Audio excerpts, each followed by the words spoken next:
three. Deep to center field. This ball's crushed.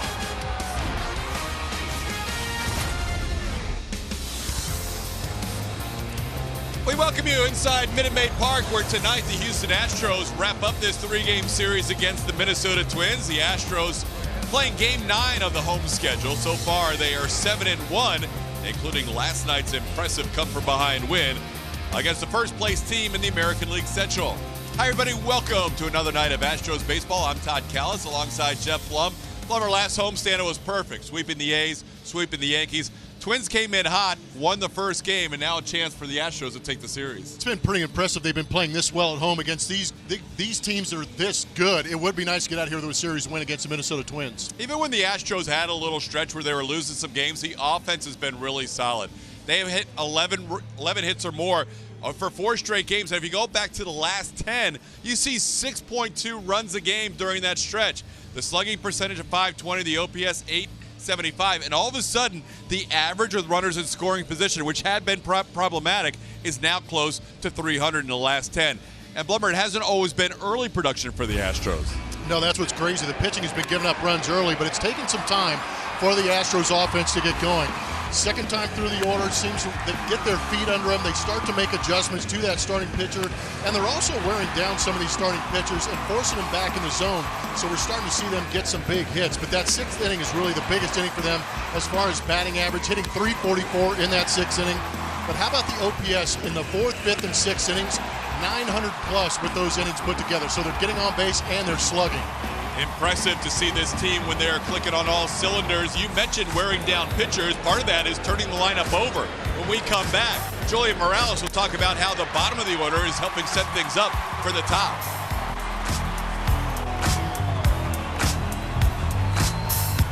And the Astros last night from a first inning 3-run deficit to score 10 and defeat the Twins to tie the series up.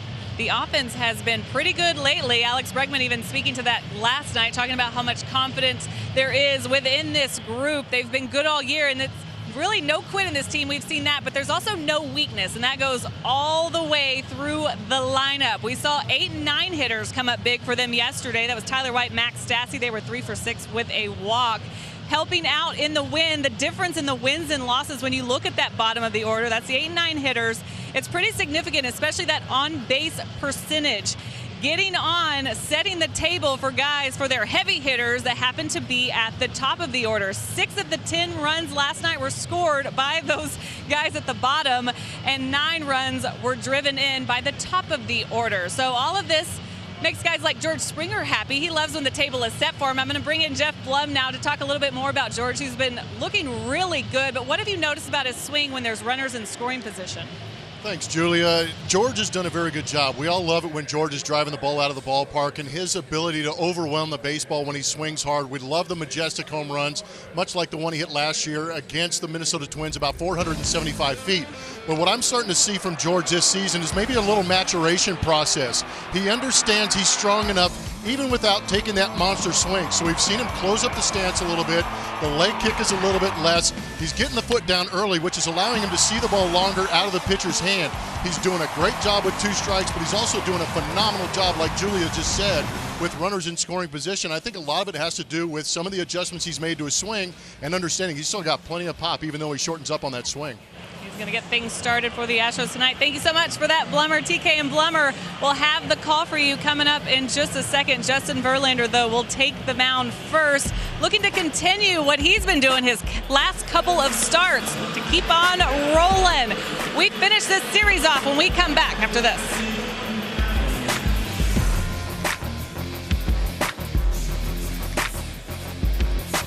Sportsnet is brought to you by Toyota. Let's go places. Getting ready for the final game of this 3-game series, Twins and Astros. These same 2 teams will meet 4 times next week over at Target Field in Minneapolis. But tonight it'll be Justin Verlander on the mound for the Astros as he gets the ball trying to win the series for Houston. This pitching performance is powered by Kubota. Obviously, Justin Verlander is the focus of today's ball game. And how about at home? Doing a very good job. You can almost ignore that record at 10-8 because some of those losses that he did have were the result of lack of run production But we've seen him in the postseason do a phenomenal job against the New York Yankees. He also did it last homestand. But he has had a little bit of a hiccup in Arlington, but he has gotten back on track. And usually right after that month of April or towards the end of it is when he starts getting going good again. 5 starts this season, that ERA at a flat 3.00. Very good outing, his last 2 on the road in Seattle and Texas, as he allowed 1 run in each of those in a combined 13 innings. And tonight, back at home for his 2nd start of the year after 4 road starts, and he'll face this lineup for Rocco Baldelli and the Minnesota Twins. Max Kepler back in the leadoff spot. He was down in the order facing the lefty Miley last night. Jorge Polanco having quite a year for the Twins. 3-hitter is the DH Nelson Cruz, 38-year-old, actually 1 year older than his manager Rocco Baldelli. Eddie Rosario is in the cleanup spot playing left field. C.J. Cron at first base bats 5th. Marwin Gonzalez in his first series back here against his former team, still looking for his first hit. He bats 6th.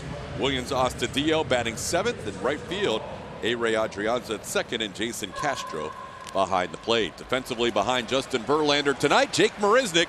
5 of his 10 starts this year have come with Justin Verlander on the mound. Verlander heavy with the fly ball, and Jake Marisnick can get him with the best of them. Josh Reddick and George Springer flank him. Aledmys Diaz giving Yuli Gurriel a day off at first base. Altuve, Correa, and Bregman, and Robinson Chirinos catching all 6 of Verlander's starts in 2019 thus far. We're underway with a 94-mile-an-hour fastball and a swinging strike.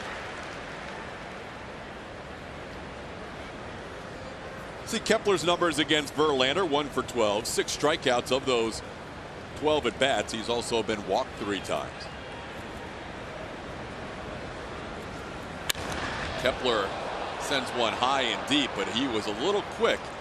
That was up in the 2nd level. Thankfully. Actually, that was above our level. It was just a long and loud strike. Verlander ahead 0-2. Justin has faced this team plenty of times in his career in the American League Central. And a 3-pitch strikeout to start tonight, getting Kepler on the fastball.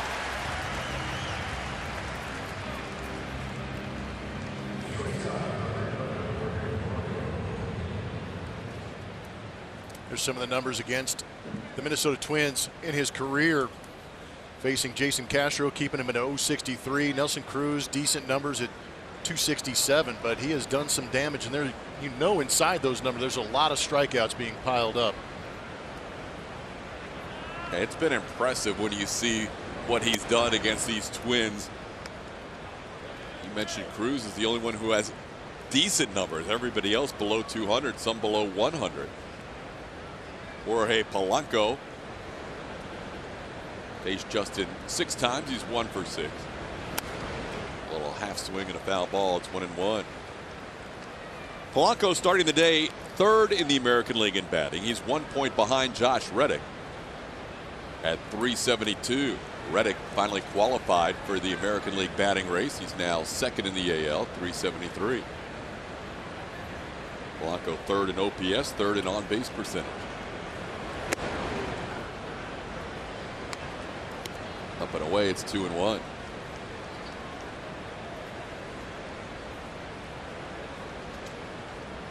'37th start of Verlander's career against Minnesota.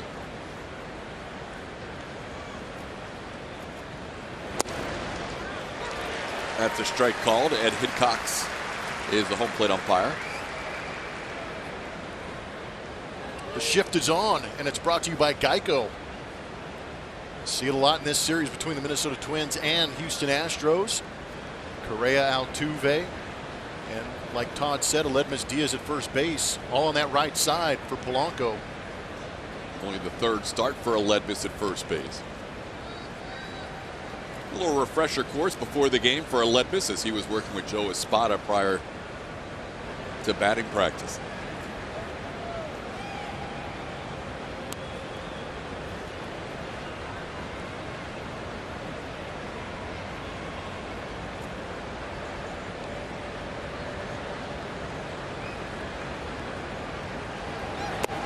Verlander trying to become a 20-game winner against Minnesota in his career. In his 36 starts, he's 19-9 with an even 3 ERA.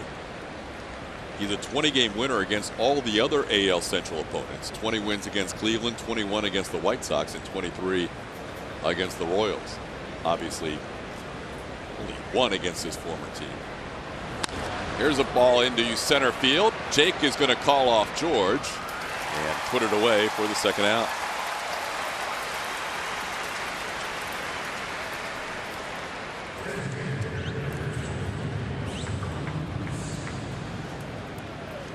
Justin Verlander will now face Nelson Cruz. JV trying to buck a trend. It's been a little frustrating lately for the Astros.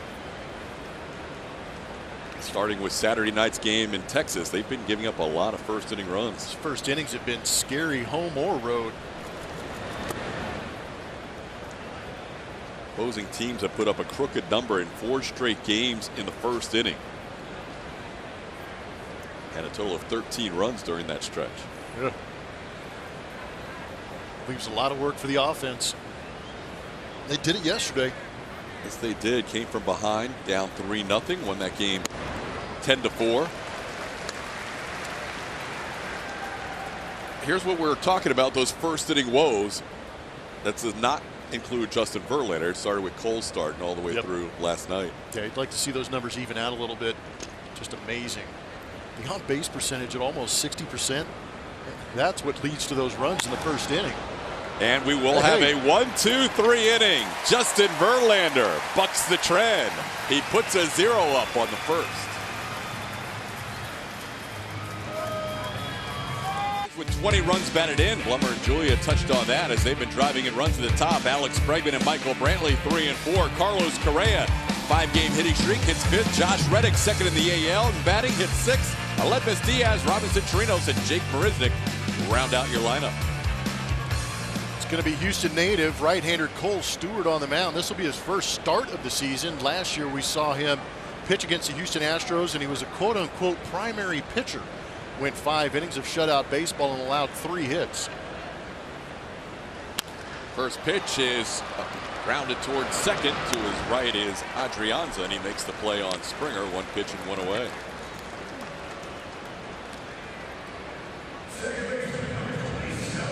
Got a scouting report for you, and it's brought to you by your Greater Houston Honda dealers. He is heavy on the fastball. It's usually of the 2-seam variety, running down and in, 2 right-handed hitters. So expect the Houston Astro right-handers to try and elevate that pitch and get under it so they can launch it. And he has a curveball, slider, changeup. Decent numbers against that curveball.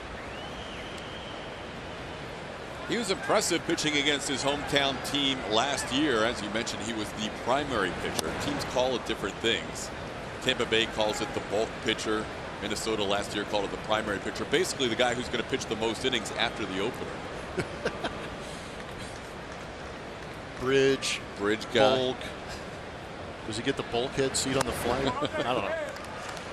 But he did a good job. It was did a great job. The numbers were great.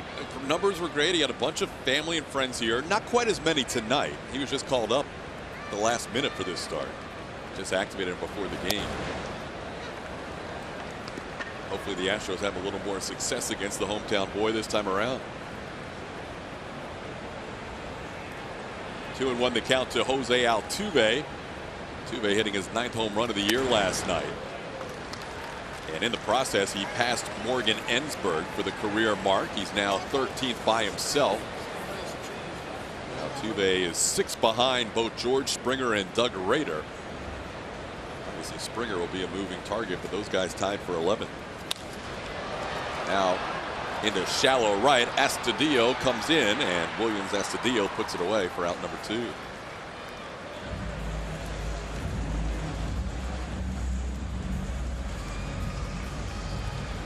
Pretty interesting numbers, having more innings as a reliever. That would be that primary bulk pitcher guy.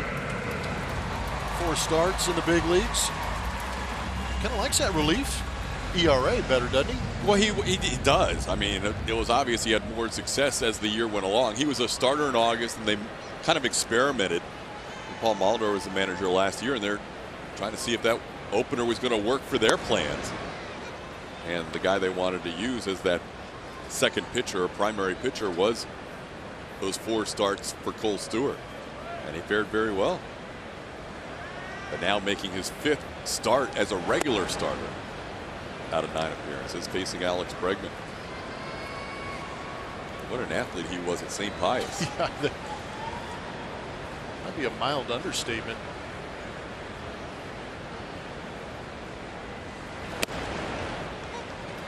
That one catches the corner. It's 1-2. Alex said, "Are you sure that was on the corner?" Yeah, the conversation as we check it out on our MD Anderson strike zone is, as you see it just off the outside edge of our strike zone and Alex's, as Alex will take a peek back at Ed Hickox, the crew chief of this. Oh, I'm sorry, Dana DeMuth is, but Ed Hickox, a veteran umpire, will turn around and go, "Hey, is that the edge? Is that as far as you're going to go?" You want to try and set that limit early and see if the home plate umpire can be consistent on that edge. So if you've done that in the past, umpires are pretty honest. They'll say that's as far as I'll go, or they'll say there's still room. You almost put them on the spot. Yeah. Because you force them to say yes or no. And if they say no, I'm going to keep going, then that tells something to the catcher, all right. But you usually, if you put them on the spot like that, they'll say, yeah, that's the edge, just as far as I'm going. Down and away, ball 4. Alex Bregman draws his 15th walk. That's the team high so far. Breaks the tie with Springer. As you enjoy a Miller Lite, look forward to the whole true moment later in tonight's game. I'll bring up Michael Brantley. Brantley coming in with a 9-game hitting streak, longest for an Astro this year. And he's also reached in his last 15 games, batting .361 during that stretch. Stewart walked just 1 in those 5 innings in his relief appearance last September against the Astros. Pitching for the 2nd time here at Minute Maid Park, delivers a strike to Brantley. This guy was a star quarterback as well as the Gatorade Texas High School Player of the Year. His senior year had a .018 ERA and hit 10 home runs as a hitter. Wow. Doing it all. And in his high school career, he threw for over 8,800 yards and 87 touchdowns, and the Aggies wanted him to be their quarterback. He was headed to Texas A&M before he was drafted 4th overall. That's pretty impressive. He would have been under the tutelage of Johnny Manziel.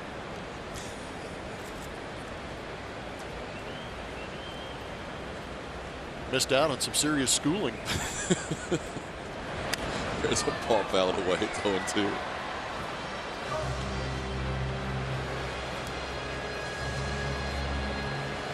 Well, Stewart and his family talked it over, and they felt, hey, 4th overall pick with bonus money that comes with that.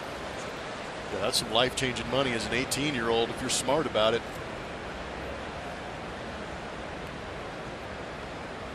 Just 24 years old, appearing in the big leagues for the 2nd season after 8 appearances last year. 0-2 on Brantley. Michael stays alive.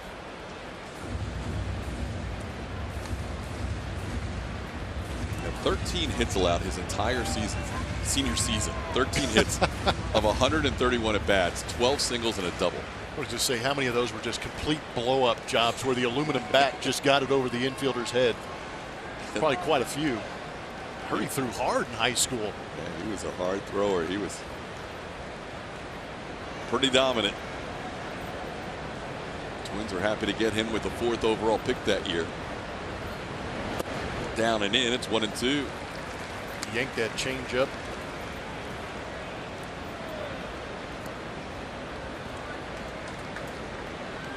Brantley starts the night batting .303.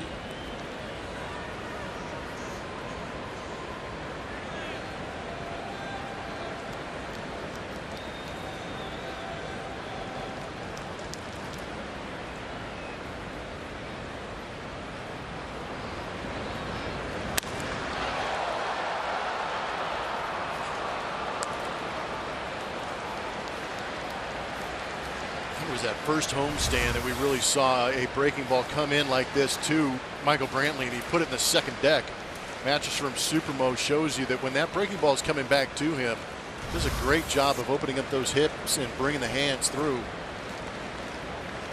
But he does a good job of getting underneath that breaking ball and getting some air under it.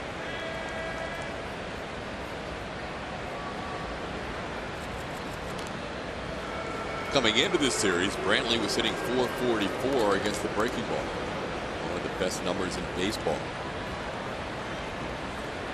Sure, he's looking forward to catching up with some of his fellow teammates in the next series. Cleveland's probably either in town or shortly arriving, as they played a day game today in Cleveland against the Marlins.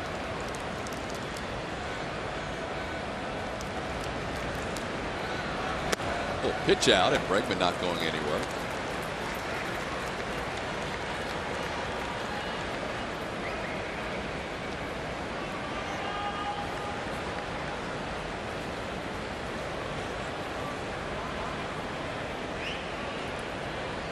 Nine and 9 so far, the split for Cole Stewart. 9 balls, 9 strikes of his first 18.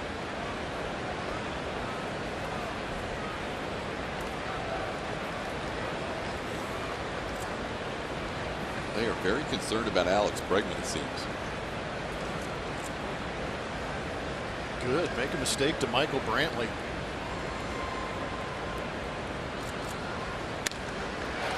Towards short. Polanco, sidearm throw in time to get Brantley for the final out. Walking, one man left on base, scoreless through 1. Pitcher is presented by your local dealers. Again, Justin Verlander. Secondary pitches are very good. They're tough to hit, too. He creates a lot of spin with that breaking ball. Figured out that power slider at 87 to 89 miles an hour, and also the occasional changeup mixed in there. But a lot of the reason that the numbers are so low against that secondary stuff, it might have something to do with that elevated fastball that he rushes up there in the mid to upper 90s. A lot of difference in the planes on those pitches. Man, planes, speeds, real tough. Some of the numbers. Batting average against that fastball at 289, the highest of all of them. But that changeup and slider, highly effective. Here's Eddie Rosario leading off the second inning. One thing AJ was saying prior to the game was he was curious to see how this matchup would go, because Verlander is a guy who throws a lot of first pitch strikes, especially with a fastball, and Minnesota's pretty aggressive out there looking for that first pitch. They're aggressive on the first pitch, and they're also hitting 290 against 95 plus miles an hour this season too. Rosario, one of the leaders in this offense, coming in with a .993 OPS. Tied for the American League lead in home runs with 10, and also has 23 runs batted in. Was that Note first Twin to have double-digit home runs before May 1st? He is. Torrey Hunter had 9. That was the Twins' record before May 1st.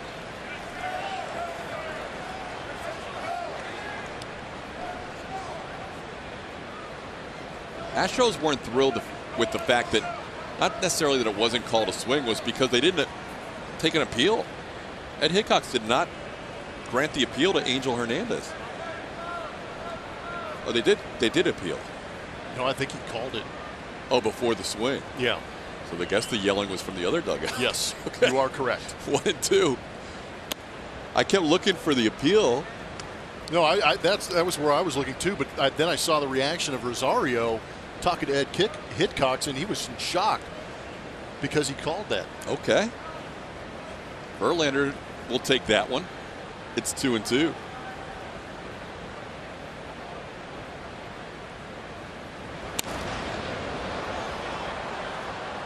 When Verlander shut down the Twins in the first inning, continued to stretch where he's been pretty good in the first as opposed to all the other starters. Verlander allowed a home run to the first batter he faced this year. Opening day, Austin Meadows hit a home run against him to start his 2019 season. After that, he's not allowed anything in the first inning, including tonight. Any runs, that is. A few hits mixed in. 2-2 pitch, swing and a miss. He gets Rosario. Second strikeout for Verlander, went away in the second. Twins are a very good hitting team, but how about a pitch by pitch? Justin Verlander against hot hitting Polanco. A couple of fastballs early, lucked out with that check swing strike. But after some elevated fastball, he throws a changeup and then starts going to the breaking ball, eventually getting Polanco out in front of a slider just off the end of the bat for a lazy fly ball to center field. We saw a similar mix right there to Rosario, also finishing Rosario off with a slider down with a swing over the top. Now Verlander facing C.J. Cron. You see his numbers against JV.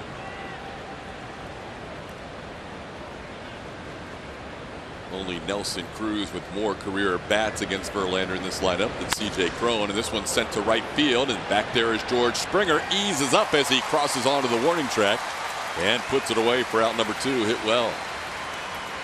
There was a mistake from Justin Verlander, and he got away with it. Just after the pitch, he looked right back at Chirinos and kind of patted his chest like, my bad. Setting up inside, that one drifted over that outside center spot. Luckily it stayed in, but that's why you saw Justin saying, hey, my bad, I'll get it in there next time. Nice hand again in the first at bat for Marwin Gonzalez in his return to Houston. Marwin 0 for 8 with a walk in this series, 0 for 13 overall. Lone hit against Verlander and 8 at bats is a home run.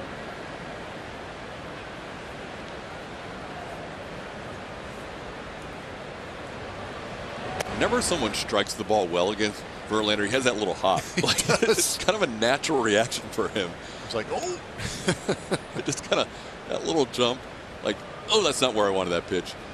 Well, and he's a little gun shy here in Minute Maid Park too. Some cheap home runs have gotten out on him. He's talked about it in his past, but he's still pitched pretty well, like the numbers we showed you earlier with a good ERA here. Now I've got to imagine, we saw Wade Miley give up, not the hardest hit home run last night, the 3-run shot to Rodriguez. Hearing his comments after the game, he felt like it was a pretty good cutter that, he was just, Rosario was just able to put, I said Rodriguez, Rosario was just able to put a good swing on to left field. But those will happen. They do. Just try and limit them.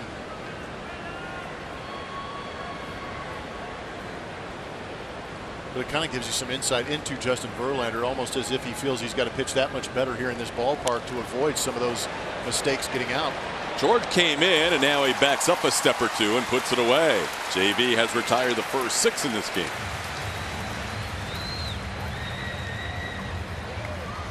Chevy Stroh poll. You can go to @AT&T Sportsnet SW to vote.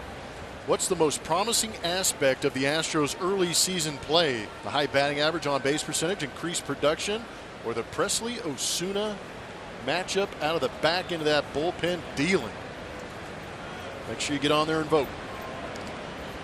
Now, all good signs early on in this season as Correa sends one deep to right field. Carlos Correa connects off the foul pole. That's his 5th home run of the year. Astros take a 1-0 lead. Eat more chicken.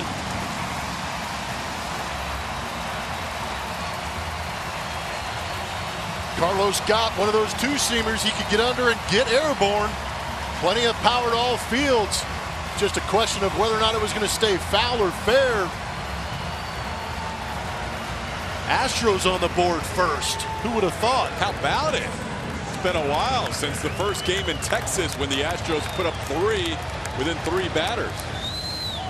We've seen Correa use the whole field to hit home runs. I'm not sure if he's ever hit the right field foul pole. Yeah, going that extreme, right? That ball kept slicing, but stayed fair.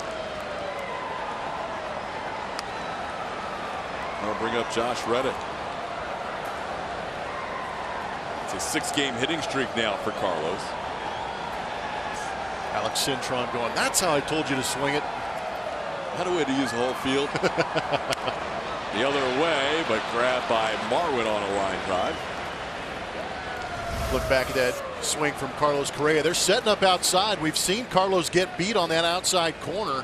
Here he puts the foot down, and the posture is what allows him to get there. You see him not bending too far over, looking like he's going to chase. He is letting that ball travel, and then the head down, and that right hand, the power hand, coming through nicely.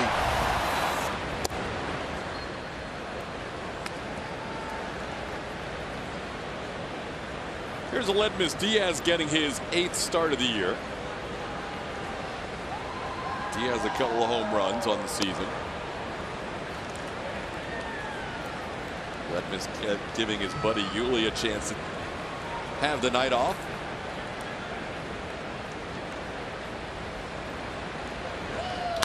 That one's against the shift and into center field. Twins had 3 on the left side of the infield. And Diaz hit it to the right side of second base for a base hit with one away. You know, we always talk about how good A.J. Hinch is as a manager on the field and how he does in the clubhouse managing these guys. Aledmys Diaz hits the fastball extremely well. You're facing a guy that throws 70+% fastball, so A.J. found an opportunity to get him in there. But it's also putting him at first base with Justin Verlander pitching, who is a high fly ball guy. So there's kind of an opportunity there to not necessarily sneak him in there, but kind of ease him in there without much pressure, as opposed to a guy who gets a lot of ground balls and throws a ton of off speed. There's a ball over the mound. Polanco bare hands and makes the play to get Chirinos on the play. Diaz moves to second. It's definitely a good point on both fronts, and I think let's take another look at this play. Chirinos trying to sneak one over the head of Stewart, but nice play by Polanco coming in. Actually, he didn't bare hand, just a quick transfer. That's knowing your runner. It's a heads-up play. Take the fundamentally sound, higher percentage fielding using the glove. I think to your point about Diaz sneaking in at first, one of the reasons Jake's played so much in Justin's starts is because he's another great point. Yeah, he's the best out there. Yep. Put him out there in center field. Let him chase some of those fly balls down. Half of his starts with Verlander on the mound so far this year.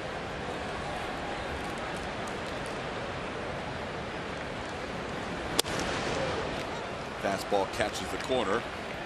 So far we've seen a pretty generous pitcher's plate from the home plate umpire Ed Hickox. As long as it works both ways, Justin Verlander be pleased with that too.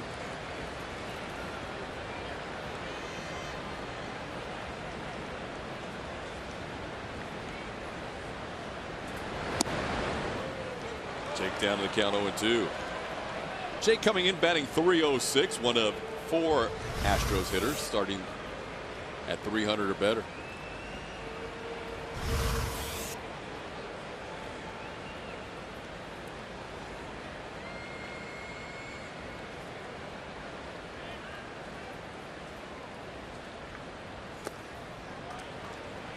Stewart did not make the team on the opening day roster. He was vying for a spot in the rotation. Started the year at AAA Rochester, made 3 starts for the Red Wings, 1-2 with a 6 ERA. 12 innings, 8 earned runs on the season. He was the opening day starter at the AAA level.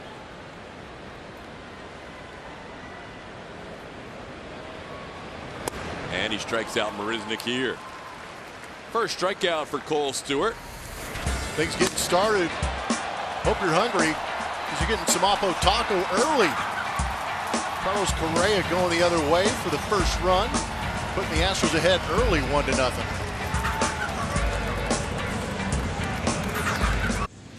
Third inning baseball. Astros lead 1-0 on the Carlos Correa solo home run. We are joined by Brianna Hughes, Director of Promotions and Events. Brianna, how you doing? I'm great. Thanks for joining us in the booth. I love being here with y'all. We got some cool stuff right here on our Wasn't doing my job. You're usually really on it, Blummer. I know. Yeah, we've got a couple bobbleheads coming up here in the next couple of weeks, you know, starting with Friday with the Bregman Stare bobblehead presented by HEB. So 10,000 fans will get that on Friday.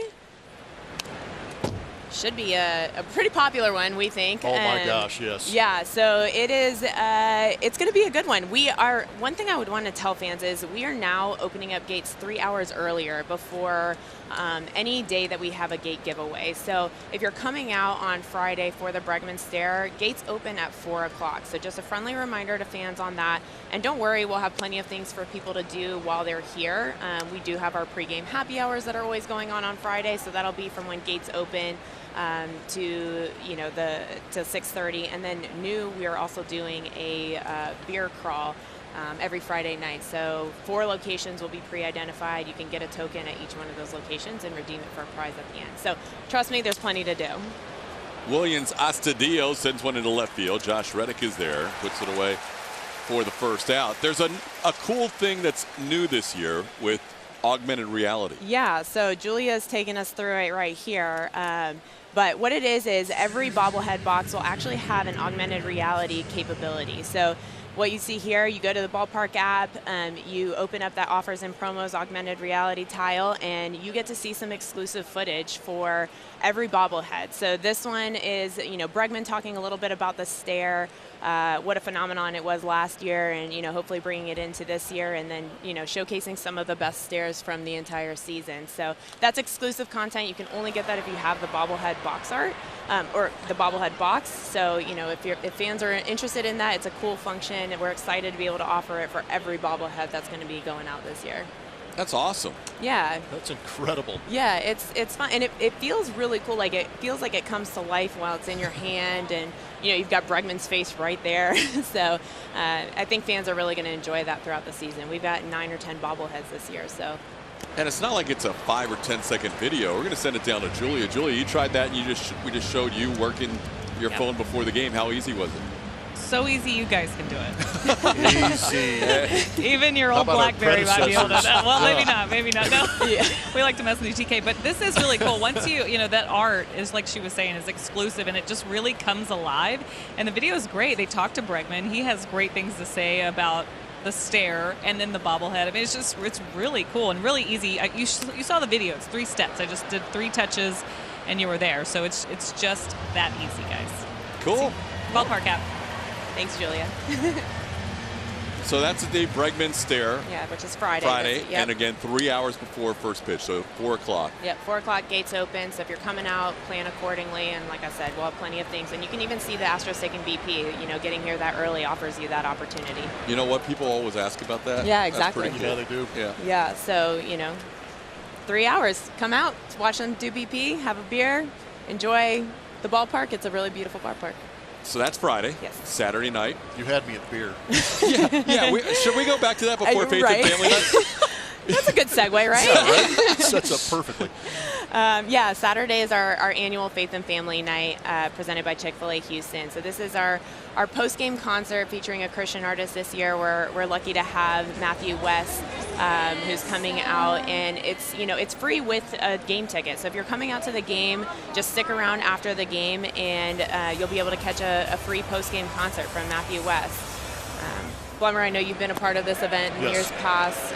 We've got Altuve and Chirinos coming out to share their own faith testimonies prior to the concert, after the game, obviously, which I think will be really unique to hear their perspective and how their faith plays a big part in what they do every day here at the ballpark. I think that's a big deal, and that's actually the first time I've heard about that, so that's awesome that those two guys are going to be able to get out there and do that.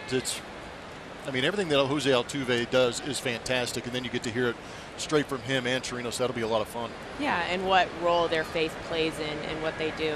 It's definitely a very personal perspective, but it's something that they're looking forward to sharing with the fans. And that will be available with the price of the ticket. It's just general admission seating at that point for the concert. Yeah, absolutely. So once the game ends, general admission kind of comes into play. The concert takes place over on the third base side, so fans can move over there and check out that concert. It starts probably about 15 to 20 minutes after the game, so it's not like a ton of time after the game ends. It's not the only bobblehead. There's the stare bobblehead, is it? No, it's not. So the Hugs for Homers bobblehead is happening actually the next homestand, but we're really excited about it, and so wanted to show that off a little bit. This was we saw it last night, right? Altuve kind of jumped into exactly. So it was quite the phenomenon last year. Kemp was kind of the big one, yeah. So there's definitely some good hugs that happen. But our bobblehead is featuring Kemp and Altuve, and we're excited to bring that to 15,000 fans, cool. Which is a little bit different. So that's Monday, May 6th, presented by Bank of America, and 15,000 fans will get that one. And again, a reminder that that's the 3-hour gate rule there. And we saw Monday night giveaways. Oh my gosh, the crowd here for this Monday? Yeah, people are excited. We had the Springer jersey here on Monday. And people came out, and we're looking forward to doing a lot more promotions on weekdays. We still have a lot of great promotions on weekends, but we added quite a bit more this year, so bringing them to the weekdays. Justin Verlander with a flyout and a couple of strikeouts. Thank you so much, Brianna, for telling us about what's happening here. Thank you, guys. All right, that's happening here at Minute Maid Park. So is Justin Verlander. Presented by Blue Cross Blue Shield. The ceremonial first pitch today was thrown out by WWE wrestler Braun Strowman. Josh Reddick, of course, caught him. They actually caught up and met in the clubhouse before today's game. Braun said, "I love Josh Reddick." He was really enjoying their chat as he knows he's a huge wrestling fan, but he said he's so easy to get along with. I feel like we're best friends already. Royal Rumble, guys, is coming 2020. So it's January 2020 right here to Minute Maid Park, and Braun said that this is going to be an awesome venue to host such an event. And he would know. He participated in 192 events last year, covering 700,000 miles. This man is very busy and very large. He's the size of Orbit, just in shape. I was so intimidated by him because of his picture that he posted on Twitter as his pre-first pitch workout that he did today. My goodness. A large man. I've got to think Reddick's going to be involved in the Royal Rumble somehow. He has to. I'm not sure if he's got it written into his contract, but man, we need to create a loophole to get him in there. He needs to come down from the roof and land. I mean, I want to see him strut, doing that, the Nature Boy strut. Then Devo can come out with his luggage. The Devo strut. Tag team. Believe it. Back again. 0-2 to George Springer to lead off the bottom half of the third inning. And he takes a pitch outside for a ball. It's 1-2.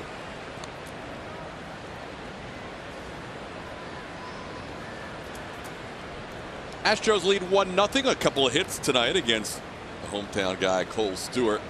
Home run by Correa and a single by Ledmus Diaz. George takes one upstairs. It's 2-2. Justin Verlander has been very good through 3 innings, striking out 2 last inning. Overall, he has struck out 4 and has needed 12, 12, and 13 pitches the first 3 innings tonight. George stays alive.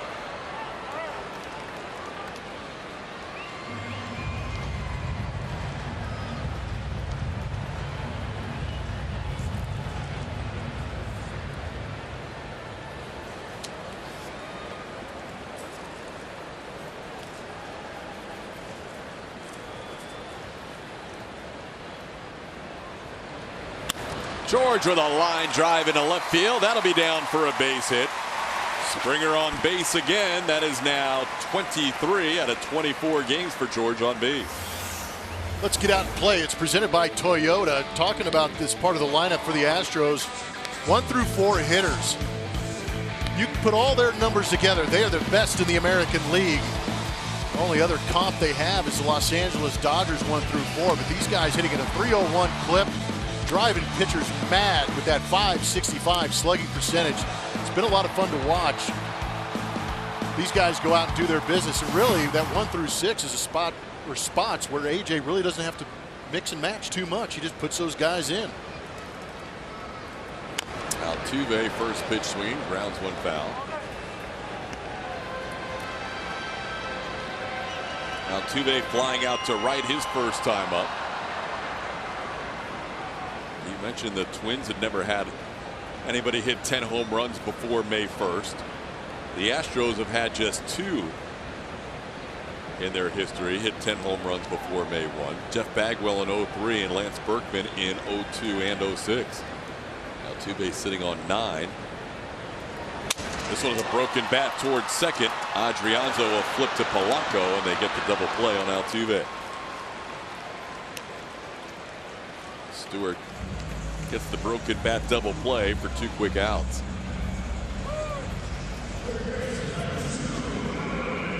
Stewart part of a couple of moves today for the Twins. They had really been using their bullpen lately. Guy we saw last night throw 35, 37 pitches. Tyler Duffy, he was sent to AAA Rochester. Also, outfielder Jake Cave was optioned to AAA. Stewart was recalled, and reliever Fernando Romero also coming up from AAA Rochester. Pitches up high to Alex Bregman. It's 1-0. There is first-year manager Rocco Baldelli. Has his team in first place by a game right now. Cleveland winning earlier today, 6-2.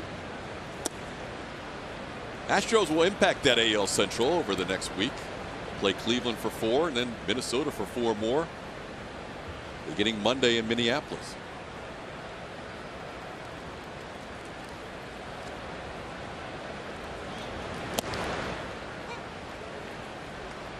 StatCast AI powered by AWS. See CJ Cron over there covering up the 19%. But that's a pretty drastic shift. We've seen Alex Bregman at that 28% use the center part of the field pretty well. Doesn't have to there. Deep to left field. Rosario looking up. He's at the wall. He leaps. It's off the middle of the wall and bounces well away from him. Bregman's going to hold up at second. That ball came all the way back towards third base. Alex with a double with 2 outs.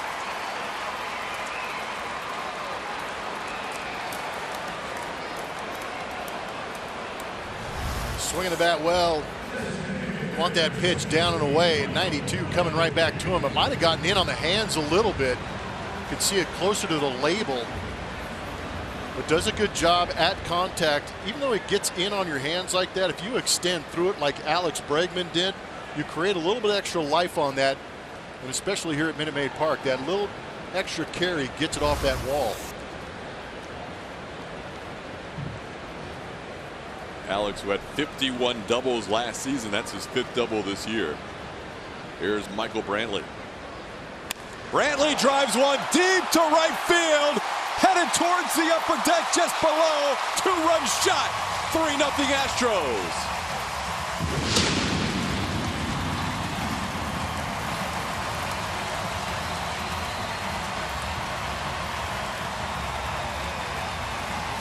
Remember what I was talking about in that first AB, TK?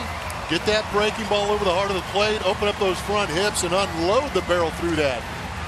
He just missed a couple in his first AB, pulling them foul. But he made a mental note and made the adjustment on that breaking ball and launched it. How about Bregman extending this inning and then getting a big 2-out home run after the double play? George is thrilled tonight. He is definitely not frustrated tonight. I think we know why. Here's Carlos Correa. Down and away, ball 1. George loves him some Uncle Mike. That's what he calls him. They are a good mix. Smiles all around. That ball was well tagged by Brantley. Exactly what you said that first at bat. Just coming back to him right into that swing path, but he does a good job. Watch the front hip. He recognizes, and that hip goes just a hair before the hands, and then the hands come through nicely and just extension as he barrels it up and puts it out there right by the Astros bullpen. That was pure. Off the end of the bat for Correa. Stewart will underhand toss it for the final out. But the Astros add to their lead. 3 hits, including the Brantley 2-run home run. Name that Astro, brought by Nissan. Here are tonight's clues. First round pick. Where ground balls go to die, land of 10,000 lakes. First pick, ground balls go to die, land of 10,000 lakes. Name that Astro, presented by Nissan. Send your guesses to @AT&T Sportsnet SW. Justin Verlander works the 4th inning, and a swinging strike from Max Kepler to start the inning. Astros now in front 3-0. All the runs coming on home runs in this game. A solo shot by Carlos Correa and a 2-run bomb by Michael Brantley.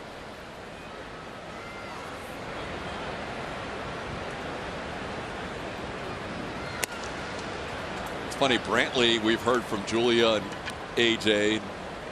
Brantley doesn't love DHing, but he puts up big numbers when he DHs. That's a great call because he does monster numbers. I'd say he's got to be getting close to like the 370 mark with some damage. This ball into right field. And that is Springer putting it away for out number 1. I think that was Joe Smith he was sitting next to, and those guys obviously teammates for years in Cleveland. And now all their teammates are in town getting ready for a 4-game series.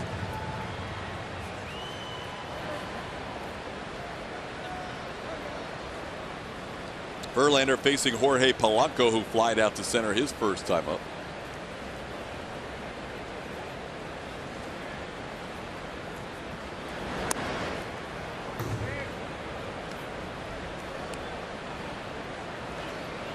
Remember that pitch by pitch we showed you to Polanco? His fastballs early. This AB, he starts him off with a breaking ball.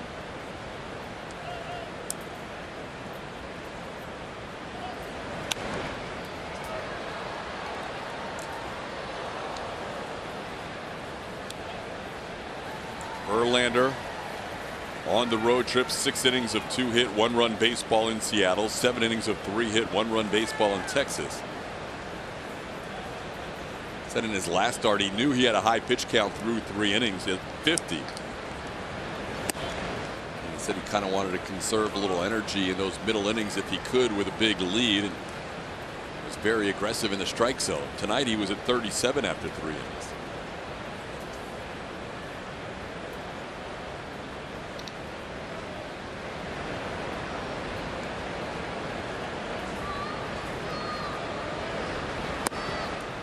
Three and 1 to count. Verlander has not been behind many batters tonight. 29 strikes, 15 balls of his 44 pitches.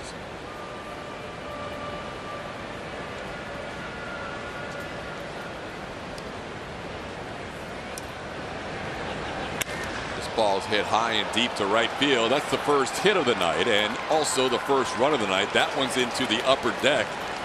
Pretty far into the upper deck. That was well struck by Jorge Polanco, and it's a 3-1 game.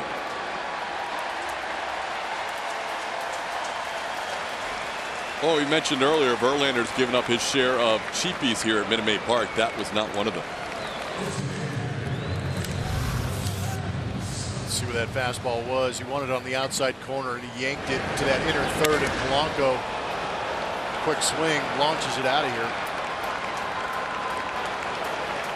Almost 10 rows into the upper deck.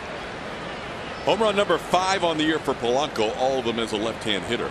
He's having quite a start to the season for Minnesota. Here's Nelson Cruz taking a pitch outside for a ball. It was the first time that Verlander got to a 3-ball count. So it increases the chances of a hitter guessing on getting the fastball like Polanco did. He was ready for it.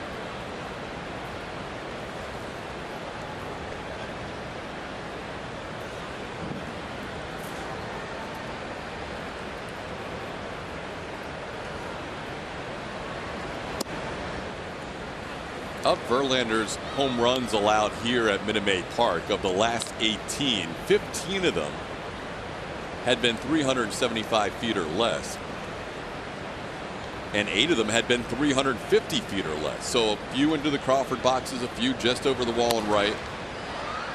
Only a couple of those 18 have been 400 plus. That last home run was estimated at 405. Updating that. Yeah, you're welcome. So if you hit it to straightaway center, there's some room to run it down, but towards the lines, ball can jump in a hurry. That is very true.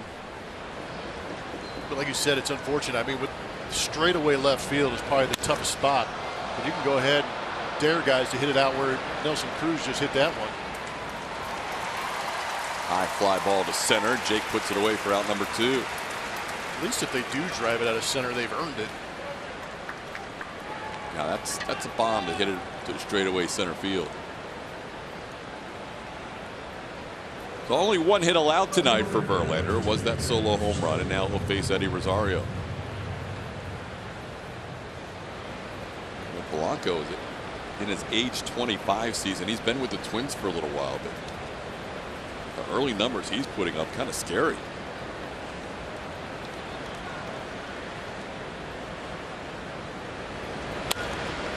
Ball lined off the top of the glove of Jose Altuve. Slowed down enough that Rosario's going to try and get to second, and he will. Good hustle by Rosario after that ball off the top of the glove of Altuve for a double. Altuve jumped too early. Didn't time it. It's kind of off the end of the bat. It was still hit relatively well, but you can see Altuve jumped a little bit too early and couldn't hang in the air long enough to get that one. Then he slowed it down just enough to allow Rosario to get a double. Yeah, put it in no man's land.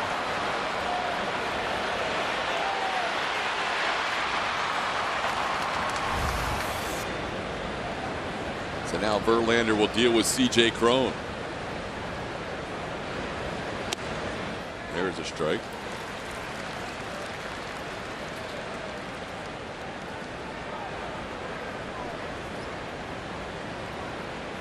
Cron hit the ball hard, but he lined out to Springer his first time up.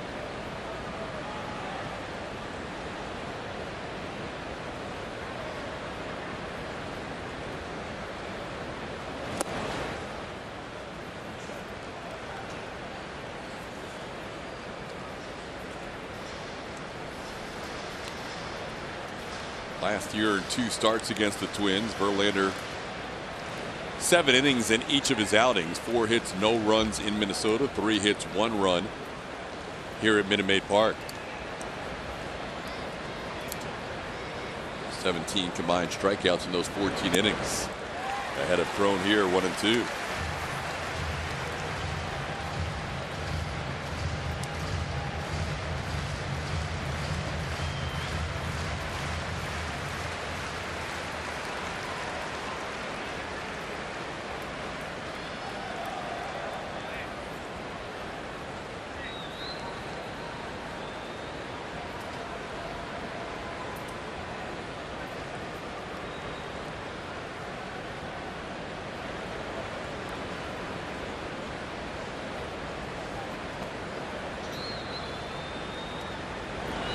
Swing and a miss. Verlander gets him with the slider to end the 4th inning. Couple of hits, including a solo home run. It's now 3-1 Houston. By HEB, Josh things off, so we're going to take a better look at him. What a great start to the season for Josh. We showed you all his opposite field hits yesterday. Today we're showing you what his numbers are when he's batting 7th, 405. It's pretty good. It's actually best in the major leagues. He knew coming into this year, after talking with AJ Hinch, knowing the addition of Michael Brantley, that he would probably hit around the 6 or the 7 hole. And at that point in spring training, he told me, that's fine. I don't mind. I know there's going to be guys on base for me all the time in this lineup. I just have to stay within myself, stick to my approach that I'm going to try to do this year. He's done exactly that. Doing a really nice job, guys. No doubt, Julian. Blummer, you've seen guys who always talk about changing their approach, but it's one thing to talk about it. It's another thing to implement it. Yeah, and in spring training, you can talk about it all you want, especially a veteran like Josh Reddick, who has the contract. He's pretty comfortable, knows he's going to make the team, so go out there in spring and try it. And it started to work for him, and then he takes it into the regular season, and he starts getting hits. And he starts to see that average climb well above 300. That instills that confidence and puts that faith and trust in those hands that he's doing something right. It's a lot of fun to watch, and he's obviously reaped the benefits of it. And now we're seeing teams not shift him as much. That's another thing. Once you get those guys starting to shift back into normal position, then you can start thinking about maybe driving up the middle a little bit more, and then get comfortable on a couple pitches that maybe you do want to try and launch. 3-1 pitch is down and away. Ball 4. Reddick draws a leadoff walk. 3rd inning in a row. The Astros have had the leadoff runner on. That's the 2nd walk issued by Stewart. That'll bring up Aledmys Diaz, who singled against the shift his first time up. This time the Twins will keep somebody on the first base side of second, as A-Ray Adrianza was pulled over on the shortstop side last time, and Aledmys hit it where the second baseman is now. Takes a strike on the edge, 0-1.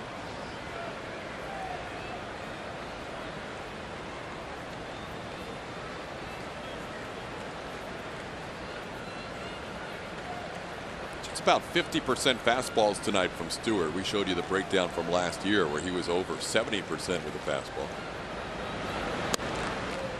And he gets the call on that breaking ball. It's 0-2.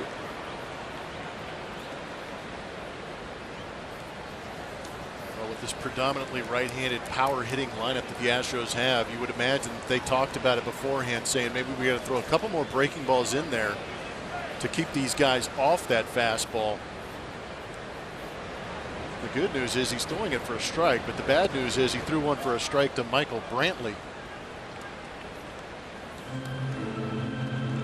who continues to crush breaking balls all year. That's all he does.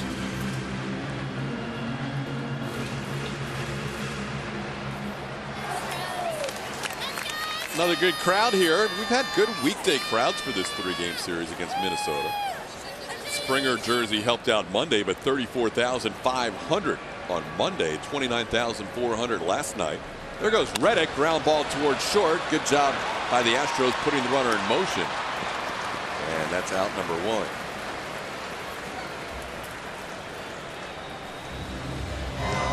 Tonight's fan cam is presented by GulloAuto.com.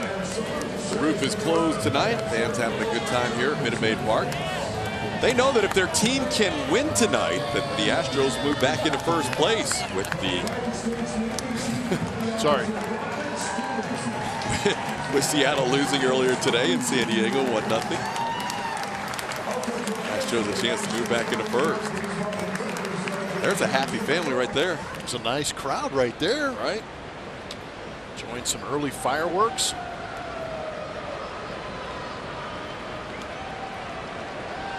You know, putting Reddick in motion there, staying out of the double play. I thought one of the more underrated plays last night was when the game had been tied at 4. Jake Marisnick pinch ran for Tyler White after he singled, and Jake ran.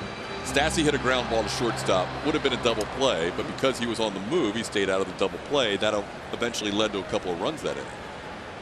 You got to find a way to stay out of the double plays. You and I have seen them a lot. Everybody who tweets at us has seen them a lot. They've been rally killers. So what better way to use than to use some of the speed to stay out of those double play situations? And we talked about certain situations you can run because the Astros don't strike out a lot in comparison to most other teams in the big leagues now. So why not take a chance? And if you don't have a guy on the mound who has wipeout, strikeout type stuff, do it. Yeah, last night, Stassi down on the count 0-2, and AJ's saying, all right, I have a feeling you can put a ball in play at least. I'm going to send the runner here. You strike out, we have a potential to hit it to a double, or strike out, throw him out double play. But if not, Jake could pick up a steal, or in that case, stay out of a double play, just like Reddick just did. Now it's 1-2 on Chirinos.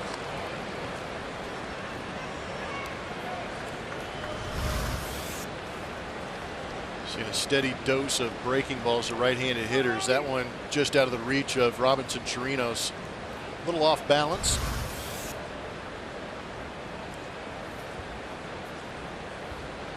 Chirinos grounded out to short his first time up.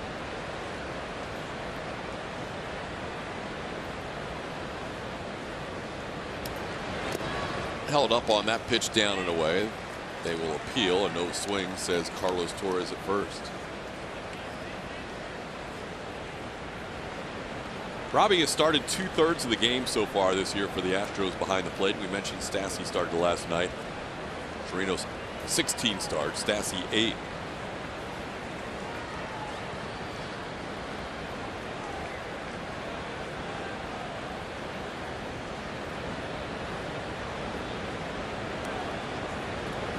There's ball the other way. That's going to be down for a base hit and go all the way to the wall. Reddick will score easily. Chirinos into second base. Another double for Chirinos, his 7th on the year, and it's 4-1 Astros. Chirinos got himself a fastball and went with it with authority. Nicely done.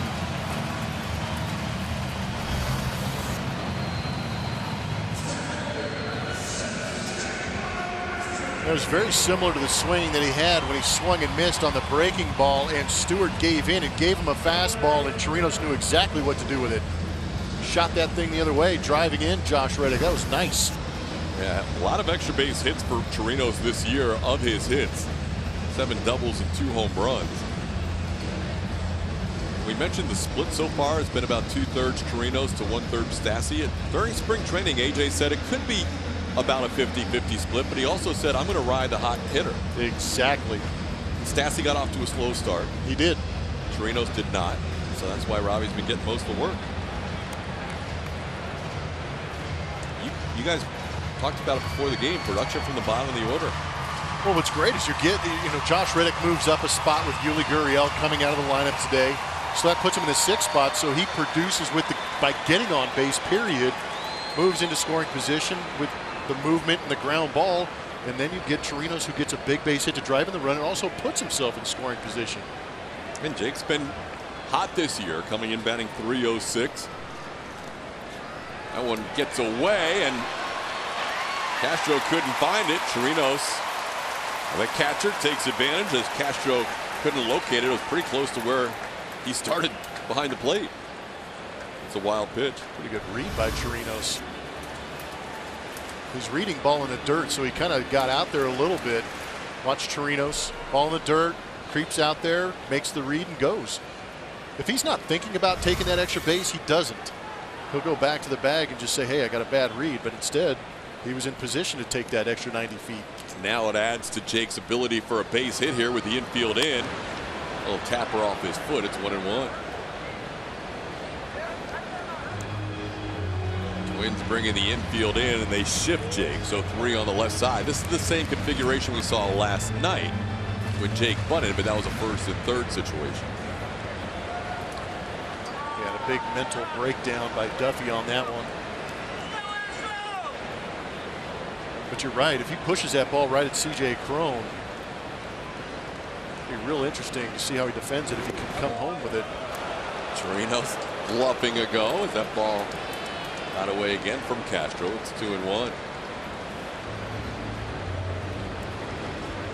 Astros failed to score in the first, but they have put up runs in the next 3 innings. This is the first inning they've scored without a home run.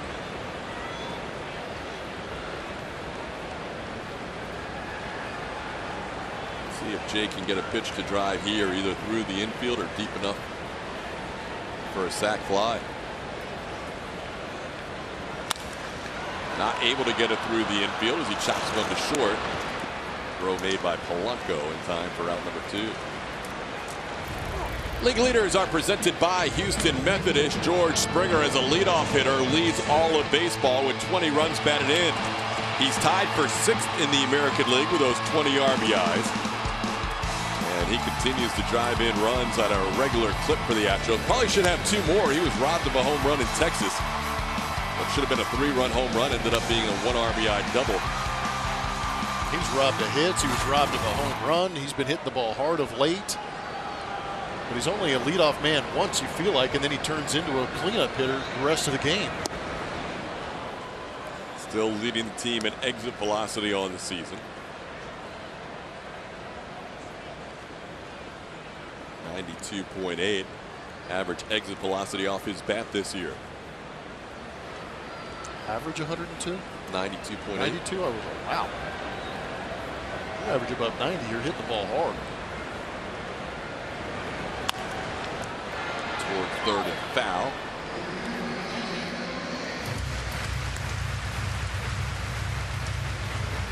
Springer, 20 RBIs, tied for 6th in the AL. 18 runs scored, tied for 5th in the American League. He's knocking them in and scoring himself. He's done a great job in 2-strike counts. The Astros looking for some 2-out lightning, but one of the better hitters in the league. 9 for his 23 runners in scoring position. This ball gets away all the way to the backstop and in to score. Chirinos, the wild pitch, gives the Astros another run. It's now 5-1. Well, the good news is the Astros scored. The bad news is George isn't going to have an opportunity to drive him in. That is a curveball just buried in the dirt. No chance for Jason Castro to get out far enough to keep that in front. And with it getting past him and up against the net, allows Chirinos to score.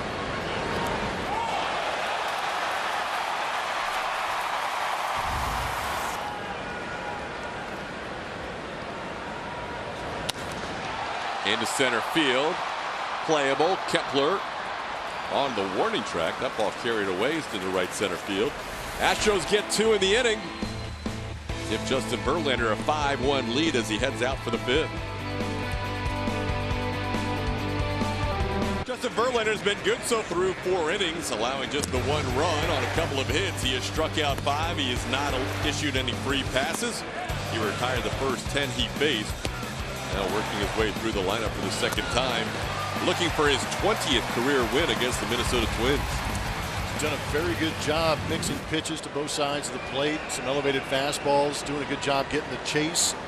But he's also powering down some of those breaking balls down. 33 fastballs in this ball game, all the rest off speed out of 54. Marwin Gonzalez leads off for the Twins in the 5th inning. Marwin flied out to right his first time up.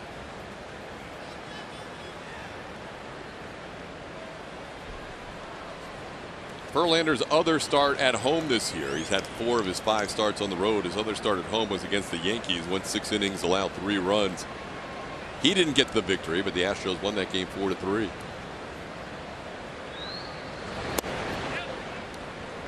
No swing from Marwin. It's 1-1.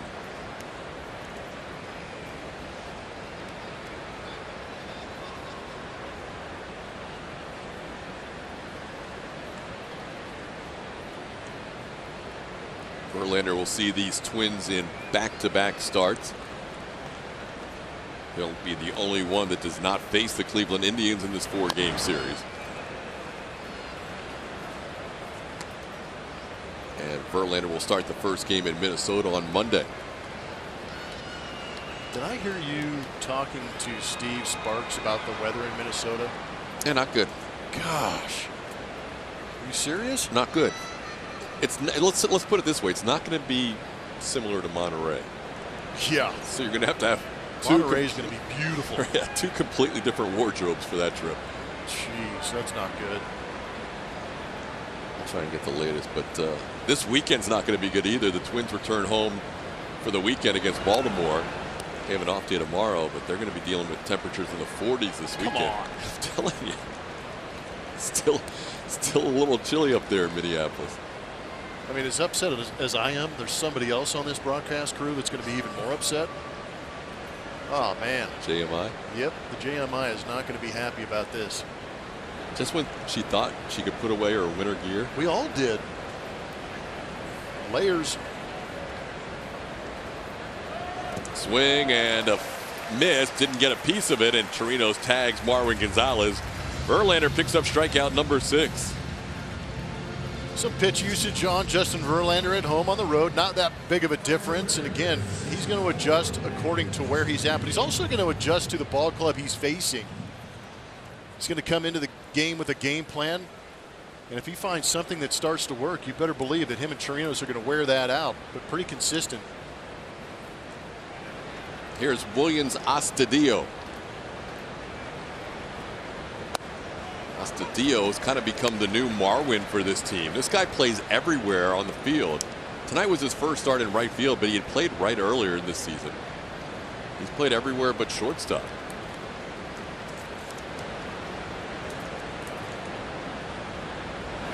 This ball's into right center field, and that's why they try and find him a place to play defensively. He keeps hitting whenever you put him in the lineup.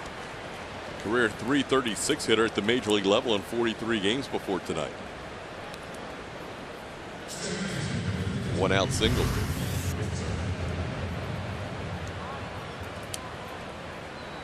Not an overly aggressive swing, but just recognized slider. He's kind of the right-handed version of the Kung Fu Panda. Swings at everything. He's aggressive. They call him La Tortuga, the turtle. There you go. There's a breaking ball for a strike. All right, here's the forecast. Saturday, we're not there yet, but Saturday this weekend is going to be their worst day of the next 10. High of 42, a low of 32. Are you serious? Yes.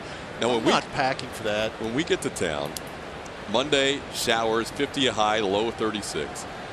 Tuesday, cloudy, 52, 39, and Wednesday, showers, 51, 43. So it's going to be a packed booth. We do not get above 52 for the 3 days that we're there. And then, actually, we're there Thursday, too. So Thursday, it'll actually be up to 59. Oh, scorcher. And then head down to Mexico from there. They've already had a snow out this year over at Target Field. You can put me in the not shocked category. Here's A-Ray Atrianza, 0-2 the count. What did you say about the temperature? Yeah, we just gave the whole forecast. I just packed away or put all the winter stuff away. Bring it out. Oh, all in that back closet. I just got rid of it. And then some, Julia. This does not sound good. And then we go to Mexico, where it's going to be what? Perfect. Hot. Yes.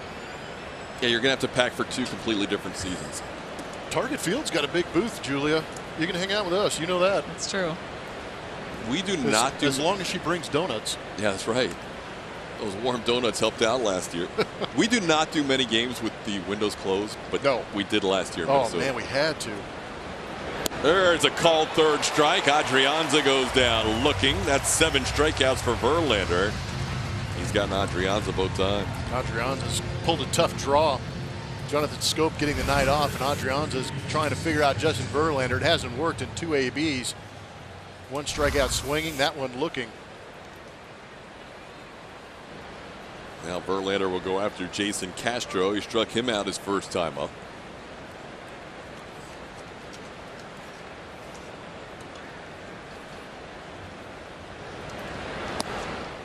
Castro takes a strike.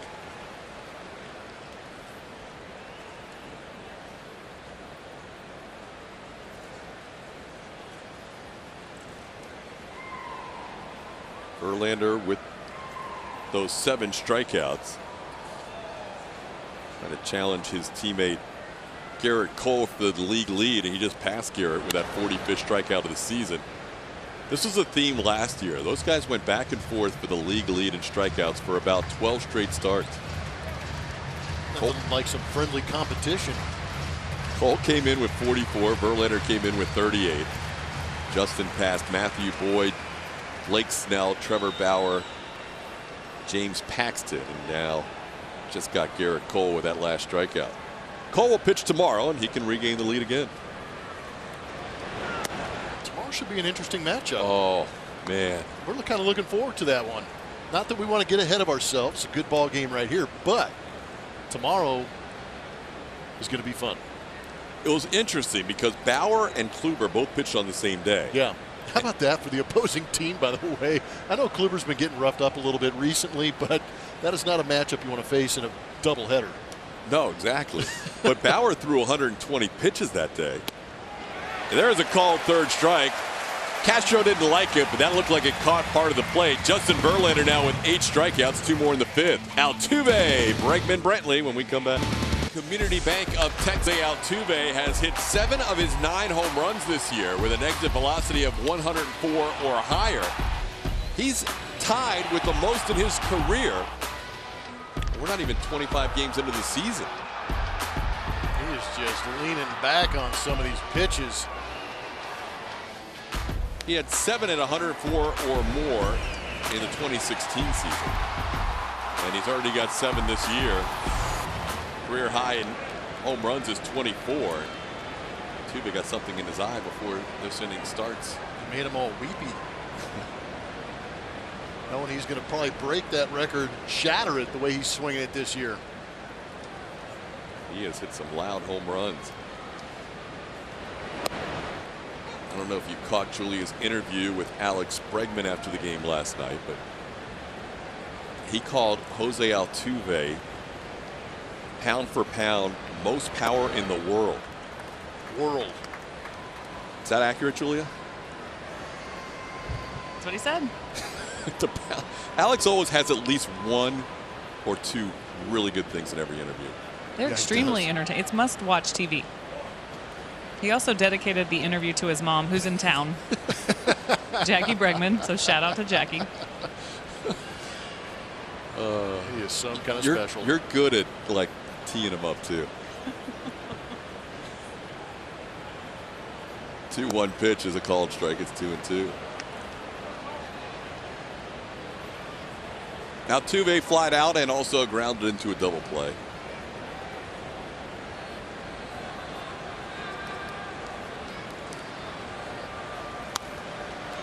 Little punch shot into right. Astudillo comes in and he puts it away for the first out.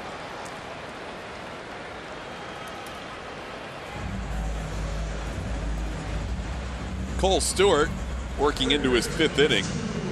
That's how many innings he pitched in that first outing against the Astros last year out of the bullpen. Not as much success this time around as he had last year when he only allowed 3 hits and no runs. Here's Alex Bregman. Walk into double, run scored. No, going back to that last inning, 2 wild pitches scoring the run, but Chirino's going from 2nd to 3rd ended up really creating that run for the Astros. Yep. Staying out of that possible double play. and then really advancing on a ball that didn't get far away from Castro. He did a really good job on that one, getting to third base. So many more ways to score from third. That's why A.J. Hinch is always preaching, gain that 90 feet, keep the other team from gaining that 90 feet. There's a ball ripped but foul. Bregman out in front of that one. Yikes. That was all the way up by the Jim Beam bourbon bar. Yeah, that'll add an extra stir to your drink.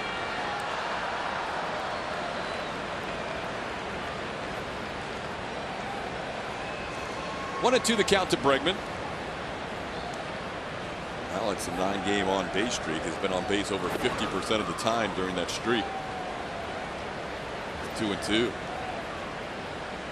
When Alex gets on one of those rolls where he gets on base, he gets on base a ton. Yes. Started the day at .429 with his on base percentage, which was 6th in the American League. Because he's able to take pitches like that. That's a tough pitch. 2 strikes, but he knows his zone. It's 3-2. What's amazing is even when he's going good, he has a great idea of the strike zone, and when he's going bad, he still has a great idea of the strike zone, so he is still getting on base. To short. Polanco's there for out number 2.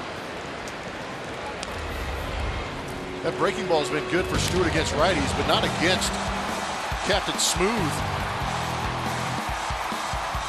Tried to get that breaking ball in there early against Michael Brantley, and he just dropped the barrel on it, turned on it, made it look easy.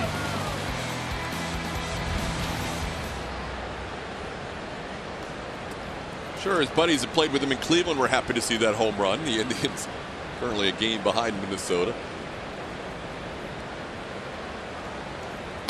They snapped a 3-game losing streak earlier today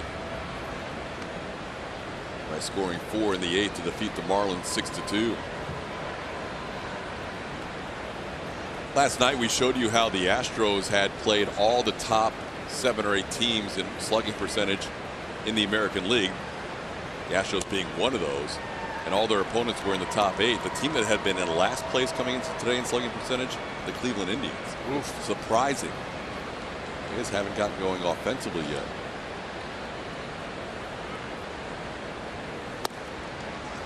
One pitches away to Brantley. It's 2-1.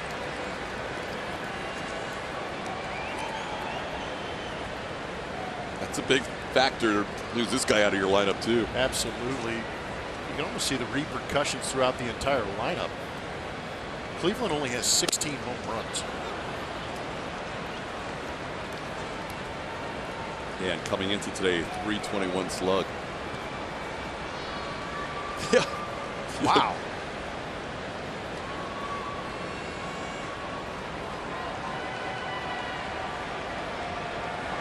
Seattle, Minnesota, and the Astros, the top 3 in slugging percentage in the AL. Although Seattle's took a hit today in a 1-0 loss in San Diego. That slugging percentage doesn't carry over as much when you play in Petco Park. Yeah, he definitely park adjusted. Place is a graveyard. Take my word for it.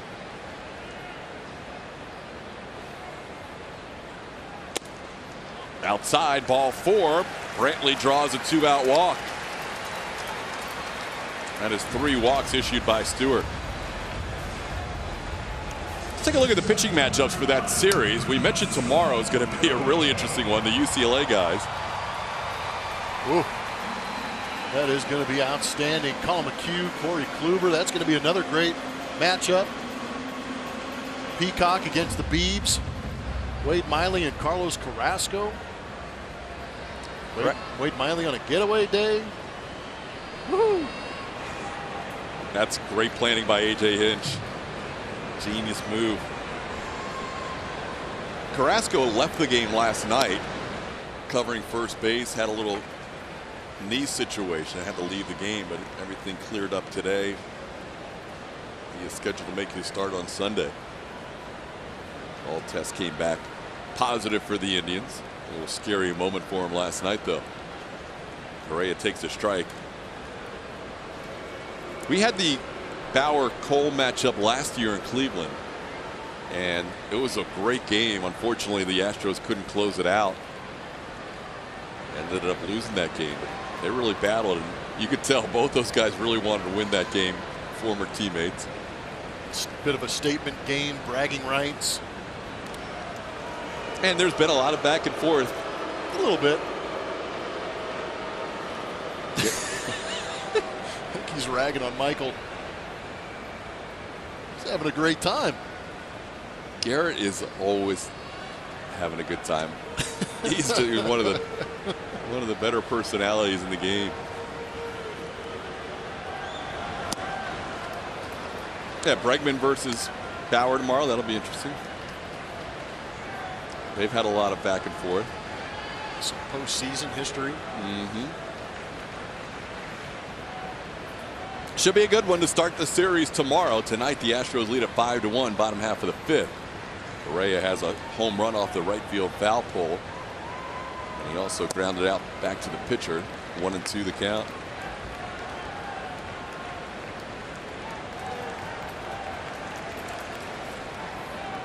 Carlos has been on an extra base streak. He had an extra base hit in all 3 games against the Rangers, and so far that streak is up to 6 with all 3 in this series. Home run today, double last night, home run on Monday. Carlos takes it away. It's 2-2. Stewart being very careful with a couple of guys that have taken him deep in this game. Just walked Michael Brantley staying off the outside edge, and Carlos doing a good job of not chasing out of the zone down and away.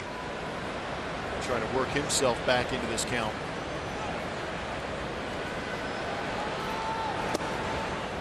Three and 2. That'll give Brantley a head start off first.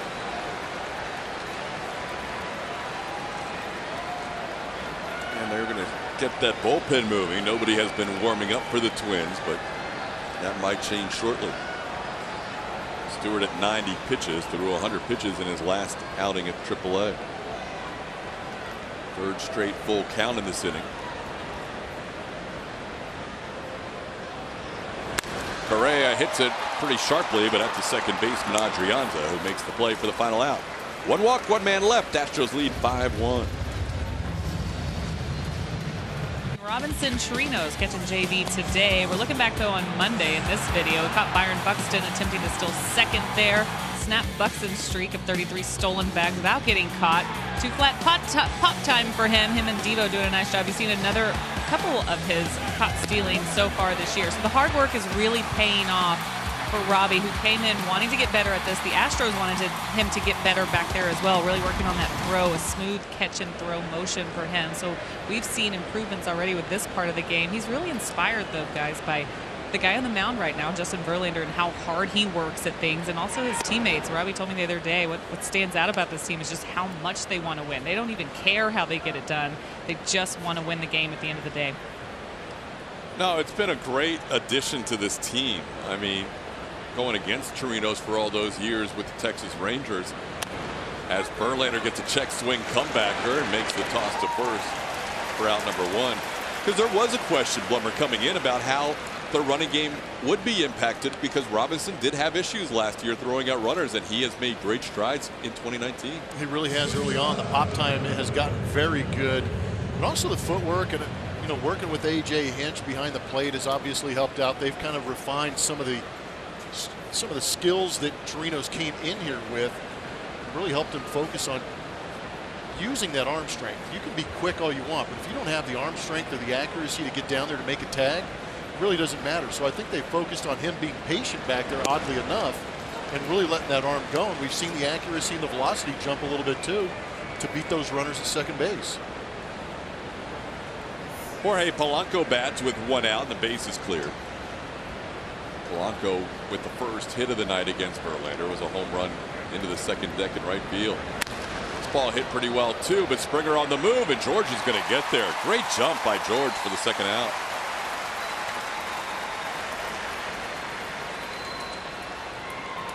How about some?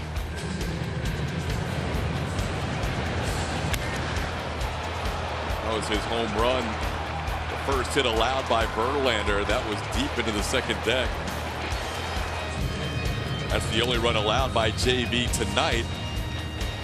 And a large percentage of his runs come on home runs, but solo home runs don't hurt very much when you have 5 runs on the board. Yep. A strike to Nelson Cruz.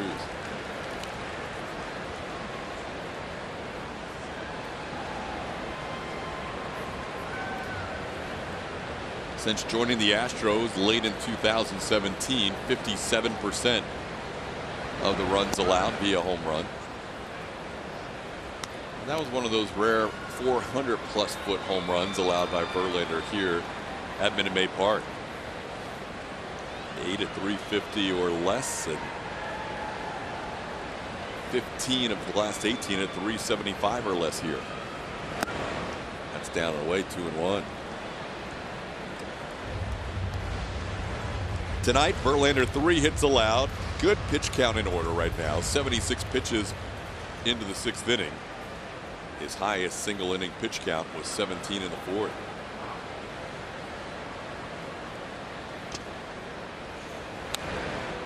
Two and two on Cruz, who was flied to center a couple of times.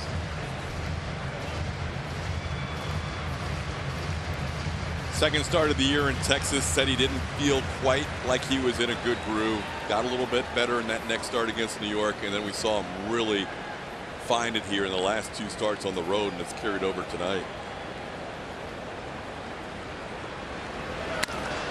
Ball hit to center again, and Jake is there. 3 flyouts to center field. A 9-pitch 6th inning for Verlander.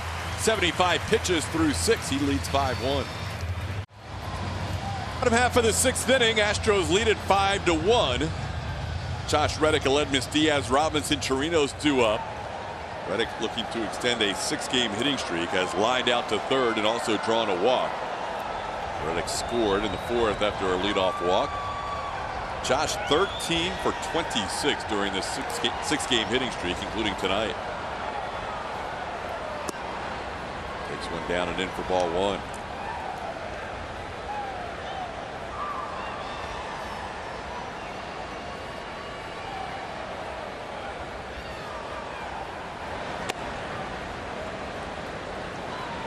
Stewart started the inning with 91 pitches, so you would think young arm like this, 24-year-old Rocco Baldelli and Wes Johnson will keep a close eye on him in this inning. They do have bullpen action going.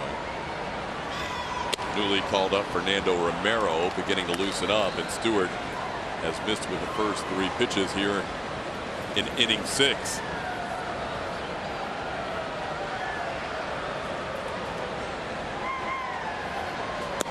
There's a strike.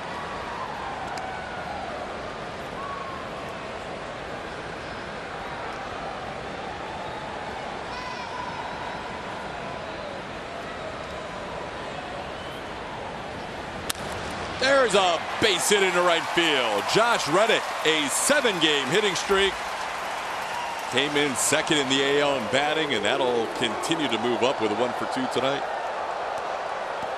Now it's time for T-Mobile's connection to the game. News and notes from around the league. Christian Yelich, the major league leader with 13 home runs, has hit all of them this year at home. Luke Voigt has reached in 34 consecutive games.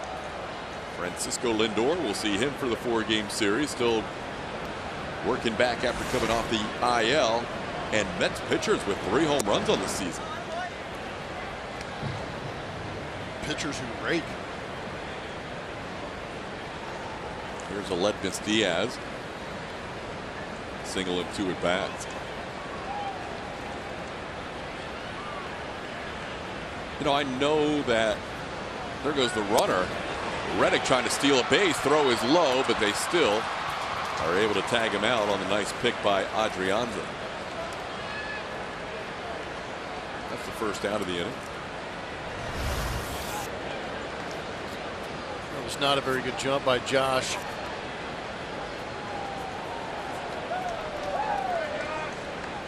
Kind of peeked back in. But a good job by Adrianza with the pick and tag. Short. Low throw and nice pick by Crone at first. Polanco likes that sidearm throw. There's 2 away. You might want to reconsider, take some stress off CJ Crone. And caught stealing, helping Cole Stewart with the possibility of working through 6 innings.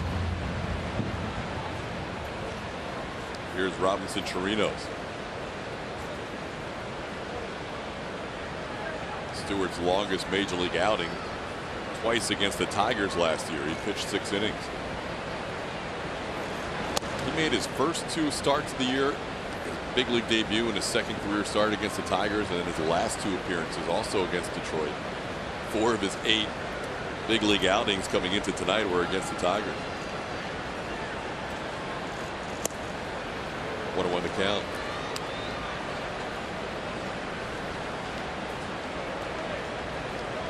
It'll always be special for Cole Stewart whenever he pitches here at Minute Maid Park.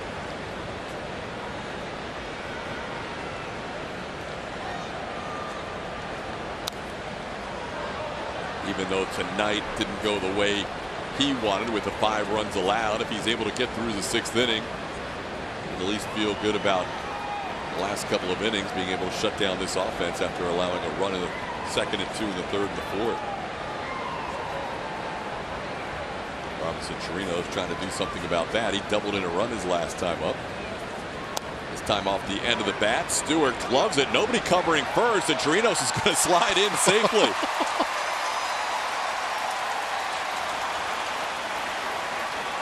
C.J. Cron went after that ball, and by the time Stewart picked it up, there was nobody to throw it to. That'll be an infield cue ball shot off the bat of Robinson Chirinos. That was an interesting play all the way around. Off the end of the bat, Cron breaks for it, being the only player on that side of the field. He was pointing at Stewart to get there because he was planning on the flip, and then the panic sets in. Tough break. Sorry about it. Here's Jake Marisnick. Or maybe that was, I don't know why I slid into feet first. It's a good pop-up slide for what it was worth. Looks good for TV. Swing and a miss. It seems like, and knowing Robinson Chirinos' personality before, he was a Ranger when he was with Tampa Bay, but it seems like as loose as this team is, Chirinos' personality fits perfectly with the squad. Yes. There's one towards the middle. Adrianza will make the play to first, and that'll do it for the Astros. So Stewart can feel good about the last couple of innings, gets through 6. Bases loaded. AJ will give us a tour of the place that helped launch his baseball career. We'll also talk with our newest catcher about life as an Astro, and we'll spotlight the newest attraction in Home Run Alley. All that and more on Astros Bases Loaded this Friday night at 6 o'clock, only on AT&T Sportsnet. Hey, speaking of Friday nights, we started talking more to Brianna during the break about those Friday night beer specials. That sounds like a fun deal. Absolutely. Get to see different parts of the ballpark. Prizes at the end of it. Yeah, 4 different locations. It's something new they're trying this year, where you get a token when you try beer in a certain spot. It's a pretty cool little promotional idea to go along with everything else they have going on the weekend. Yeah, I think you know where I'll be starting no matter what. If we have the opportunity, maybe in the postseason. Yeah, we don't get many Fridays off. We will have a week from Friday off, as Verlander delivers to Rosario and shoots one straight up in the air on the infield. Carlos Correa will put it away. Altuve was trying to fake everybody out just because he can. And there's one away. Join us early for every Friday night home game for pregame happy hour presented by Budweiser at the Brew House in center field. Music, games, food, and beer specials will be available from 5 to 6:30, so don't miss out. Visit Astros.com/Friday nights for more details. See a couple on there. That you like? Yes. So we haven't had a Thursday game since the opener. That'll be tomorrow. Will be our first Thursday game since the season opener at Tampa Bay. We rarely get a Friday night off, but we will get a Friday night off 1 week from this Friday. Yeah, for my triplet's birthday. In Monterrey, Mexico. Yeah. That could be a fun night. That's got potential. It really does. And it's a night game Saturday, right? I haven't even looked that far ahead. I'm hoping. Yeah. But just being down there for that experience, you know, when you first see it on the schedule, you're like, oh, that's pretty cool. But now that we're getting closer, I'm excited about it too. Starting to look forward to that. Yep. Reds and Cardinals already played down there. Starting to get some of the emails telling us where our booth is going to be, so it's going to be a lot of fun. I'm looking forward to it most definitely. I love going down to Mexico. Verlander facing C.J. Cron, who chops a foul with a 1-2 count. We mentioned Verlander will get the first start in that Minnesota series at Target Field on Monday.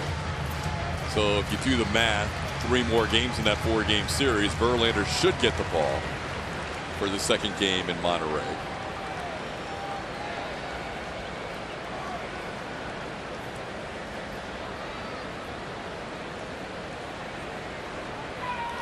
There's a ball towards Altuve, who will catch it in the air. Shows the second base umpire Dana DeMute just to make sure. There's 2 away.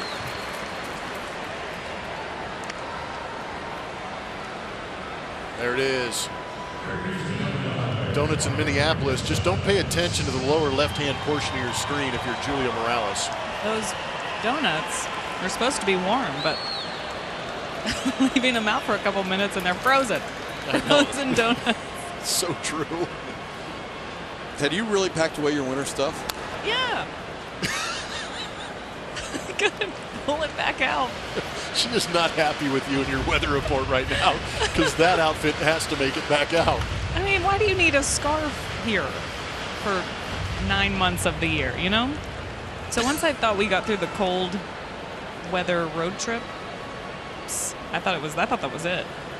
Yeah, usually you get towards May and you're good. Yeah, right? You should be. Out of Minneapolis. Marwin bounces one to first. How about Justin Verlander? 3 hits of 1-run baseball through 7. Only needed 8 pitches this inning. Needed 9 in the 6th. He's rolling. Of our Chevy Stroh poll. What's the most promising aspect of the Astros' early season play? High batting average on base percentage, increased home run production? Nope. The Presley-Osuna duo dealing out of the back end of the bullpen for the Houston Astros. Should make them a lot better in those 1-run games. And here are some of the numbers to back up the reason why everybody voted for this duo. Special ops out of the back end of that bullpen. .47 ERA. Rightfully so, leading the major leagues, along with a bunch of other numbers that are extremely low, except for that strikeout to walk ratio. That is beautiful. I like that new nickname you've come up with. Have a little bit of fun with it. Absolutely. They deserve it. Absolutely. They've been great. New pitcher for the Twins, just called back up to the big leagues today, is Fernando Romero. He made his 2019 debut as part of that doubleheader. He was the 26th player. Can add a player for a doubleheader on Saturday against Baltimore. He was added. He had 3 earned runs and 2 innings in that outing against the Baltimore Orioles at Camden Yards.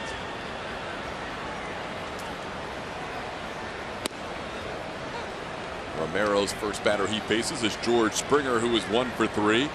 Flied out deep to center field his last time up, singled in the 3rd.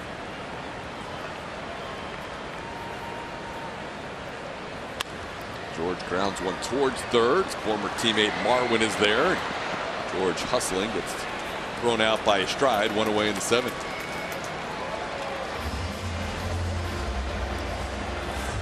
Pretty good velocity on that fastball. He can get up to 97, 98 miles an hour on it. Slider, the occasional changeup.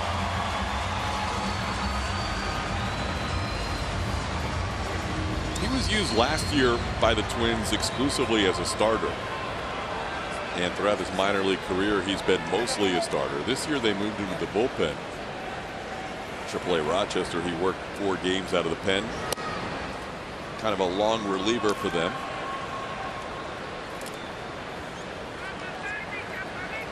And he comes back today with the roster moves of Tyler Duffy going down, and also Cave being sent down. Jake Cave going down, and Cole Stewart and Fernando Romero, the 2 pitchers in this game for the Twins, coming up to the big leagues. Altuve looking for his first hit. 2-0 the count. He's 0 for 3. A couple of flyouts to right and a double play ground ball. There's 98 at the knees.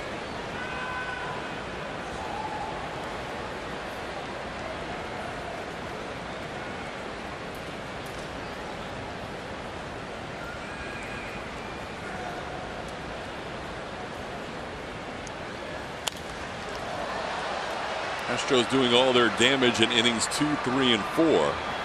Correa solo home run, Brantley 2-run home run. And then Robinson Chirinos an RBI double and then scored on a wild pitch. Advanced to third on a wild pitch and then scored on a wild pitch.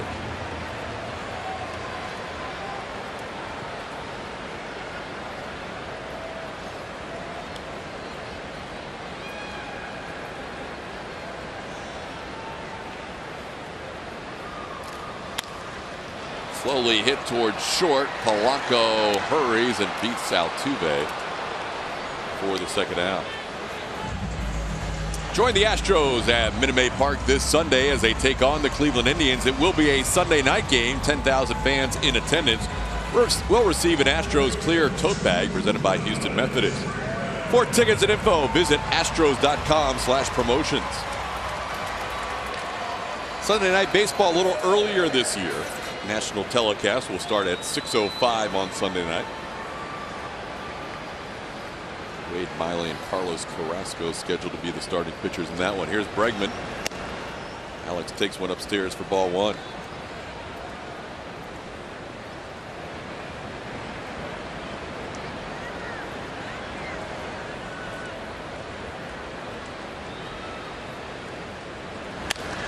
Alex into center field. Kepler is there. Max puts it away for the final out. 1-2-3 inning for Romero out of the bullpen.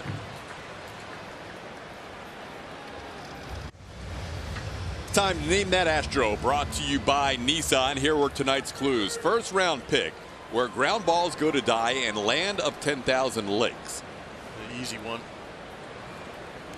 Adam Everett, 12th overall pick by the Boston Red Sox in 2003. We'll get to the rest of it later. Justin Verlander facing Williams Astudillo. And misses outside ball one. Astudillo 1 for 2 tonight. Only 3 hits allowed by Verlander in this game through 7 innings.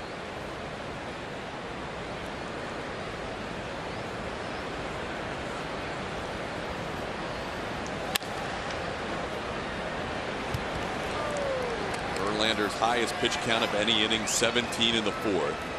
His 2 lowest pitch counts the last 2 innings, 9 pitches in inning 6 and 8 pitches in inning 7. Starts the 8th with 86 pitches.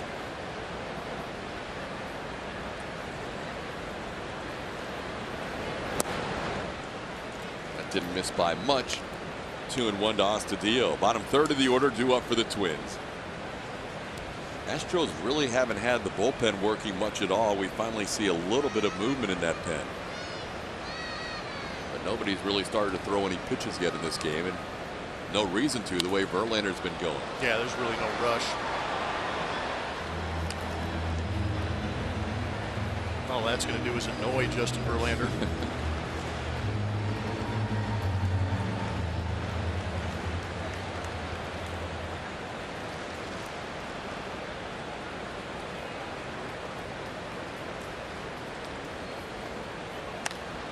Popped high in the air, shallow center. Correa out, Jake in. Jake calls off Carlos, and then we'll do it for the first out of the 8th. So why was that so easy for you? I know you know Adam Everett, but that's a ground ball thing, where ground balls go to die. That 15.7 defensive WAR. Gotcha. Yep. Dead giveaway. You're so much better at these than me that I'm trying to figure out. There's a method to madness. I'm actually paying attention to some of the clues that are given. And then land of 10,000 lakes. I knew he ended up playing with Minnesota after he left Houston. Well done. That's what friends do. You know things about your friends. Adam is one of my friends. I like him. We see him occasionally down at West Palm Beach. Yep. It's always a good thing. A-Ray Adrianza struck out a couple of times against Verlander. Verlander had 8 strikeouts through 5 innings. Ball ripped into right center field for a hit. 4th hit allowed by Verlander. Adrianza on base with 1 out in the 8th. Watch every out-of-market regular season game live or on demand with MLB.tv. Your subscription includes MLB At Bat Premium, allowing you to stream live baseball on your favorite supported devices. Blackout and other restrictions apply. Visit MLB.tv for details.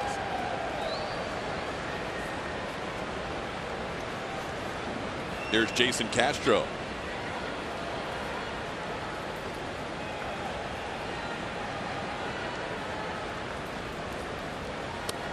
Seven and a third innings for Verlander tonight is the longest home outing he's had since May 1st of last year, when he went 8 innings of shutout baseball against the Yankees and struck out 14. Threw 105 pitches that night. He has had a couple of longer outings on the road, including that complete game shutout of the Los Angeles Angels last May 16th. And then he also had a 7 2/3 outings back in LA against the Dodgers on August the 3rd. Tonight is deep as he's been since the first day of May last year at home.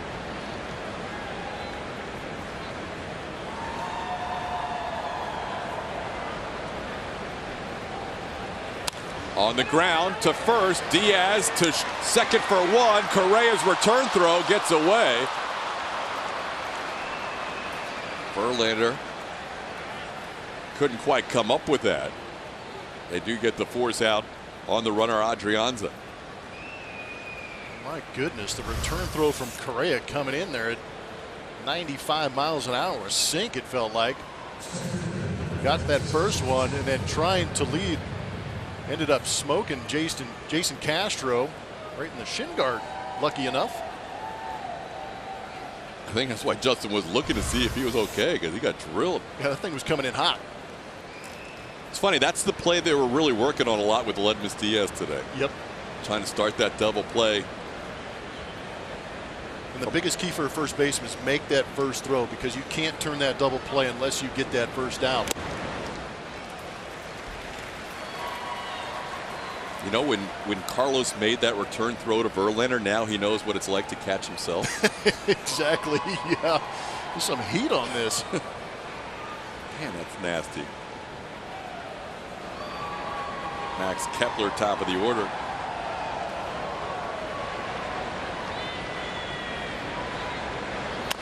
Slowly hit towards first. Diaz will walk it to the bag himself, and Verlander is through 8 tonight, leading 5-1. Michael Brantley, Carlos Correa, Josh Reddick, they are due up in the bottom half. It's time for the Miller Lite Hold True Moments. Carlos Correa got things started going off Otako off of Cole Stewart, putting the Astros on the board early 1-0. Then it was Michael Brantley leaning back on a breaking ball and launching it into the right field bleachers, giving Justin Verlander more than enough power to back up his excellent evening. Getting some love in the dugout from the boys. Verlander finished that inning with 98 pitches. There is bullpen action going now with Hector Rondon warming up. Here's Michael Brantley leading off the bottom half of the 8th inning.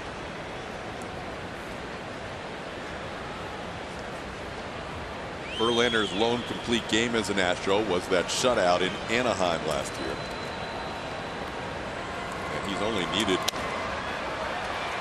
29 pitches to get through the last 3 innings. Michael Brantley on base for the 3rd consecutive time. 2-run home run walk followed up by a single here. He's 2 for 3 tonight.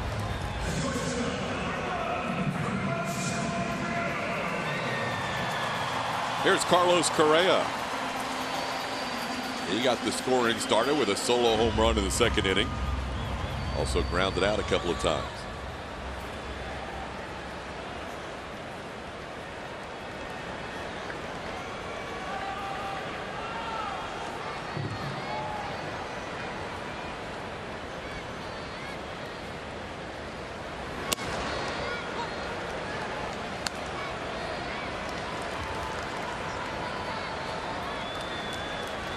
Carlos an extra base hit in 6 consecutive games. Also has a 6-game hitting streak up to 272.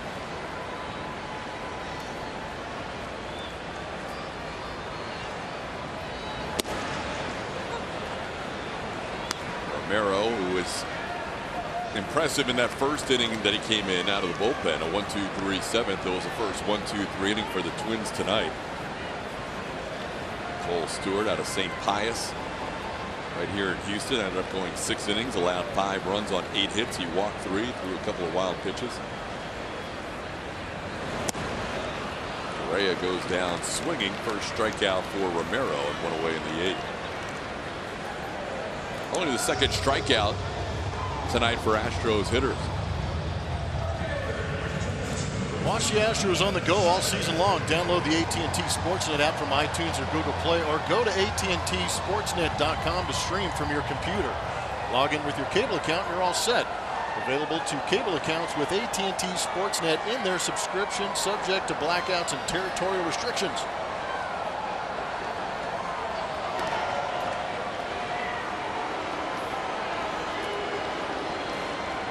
Congratulations to our fellow brethren on AT&T Sportsnet, the Houston Rockets, who are advancing on after winning the series 4-1 over Utah. Runners won.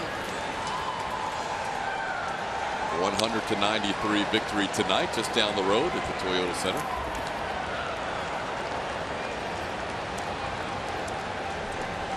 So it could be a good night for Houston sports in downtown Houston tonight.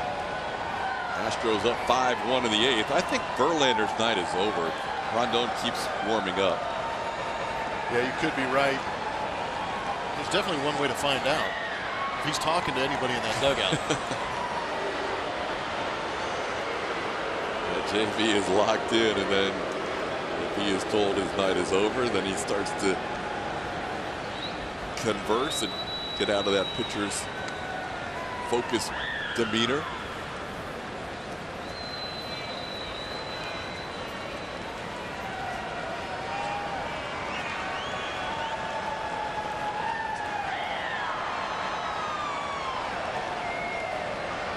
Brantley on first, 1 away, and an 0-1 count on Reddick.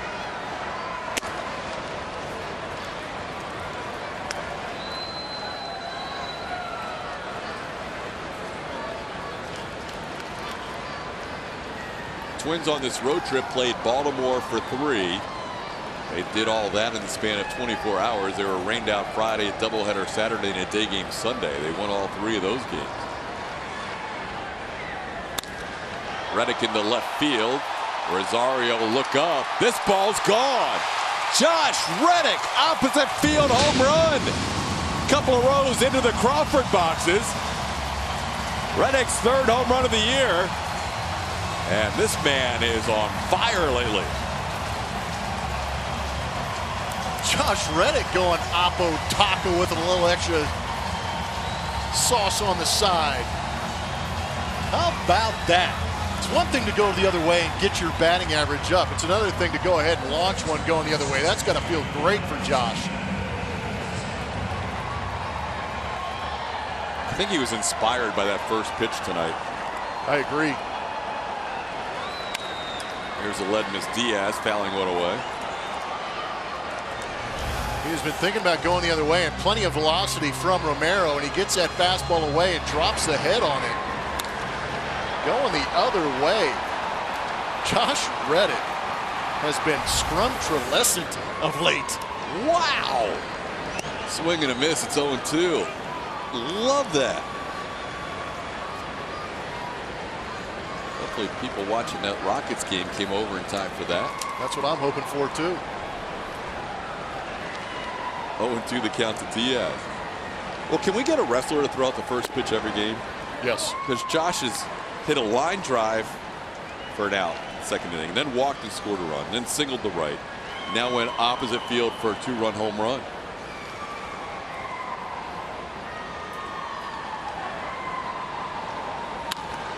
Diaz reaches out on the 1-2 pitch and sends one towards shortstop, where the second baseman Adrianza makes the play for out number 2. Make sure to stay tuned for the Astros post-game show presented by Whataburger. It will be Butch Alcindor and Mike Stanton hosting tonight. What a night for Justin Verlander. 8 innings of 4-hit, 1-run baseball to this point. Although now with a 6-run lead, you would think AJ might certainly think about the bullpen. Then the Indian series coming up. 4 games against Terry Francona and the Cleveland Indians. And Julia, as always, gathering interviews. Here's Robinson Chirinos.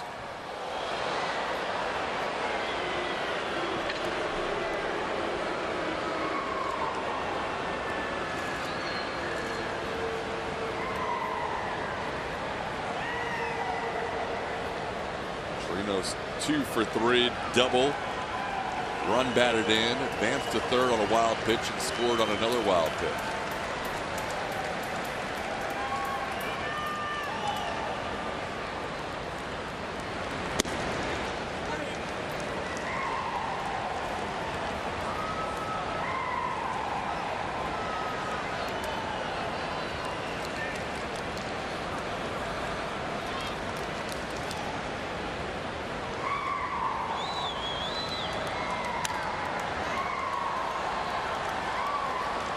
Stroman throwing out the first pitch tonight. Josh Reddick caught the ceremonial first pitch and went on to continue his hitting streak to 7 games, including that opposite field 2-run home run. One thing to get the opposite field hits, but to go into the Crawford box is oppo. Yeah. Take advantage of it. It's a pitch for Chirinos there as he goes down looking. Josh Reddick employing the opposite field attack. It's led to a lot of hits. Now it's led to a homer. Rejoice in the dugout. 7-1 Astros. On AT&T Sports, presented by Rooms to Go. Save even more when you buy the whole room, and delivery is fast and easy. 7-1 ball game. We head to the 9th inning. Justin Verlander outstanding for 8 innings of work tonight, and now they turn it over to Framber Valdez. Framber on the mound. Last time we saw him was out in Texas. He gave the Astros a couple of innings. This will be his 4th appearance. In those couple of innings, he gave up 1 hit, 1 run, had 3 strikeouts to go with his 3 walks. Only 98 pitches needed for Verlander to get through 8, as Valdez will face the 2, 3, and 4 hitters, Jorge Polanco, Nelson Cruz, and Eddie Rosario in this 7-1 game.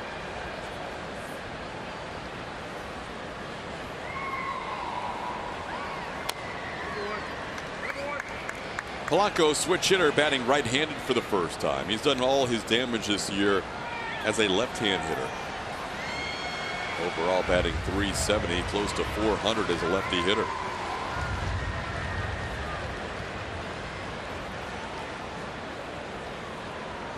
His home run in the 4th was the first hit allowed by Verlander, and also was the only run scored by the Twins through the first 8 innings. Polanco down to the count 0-2.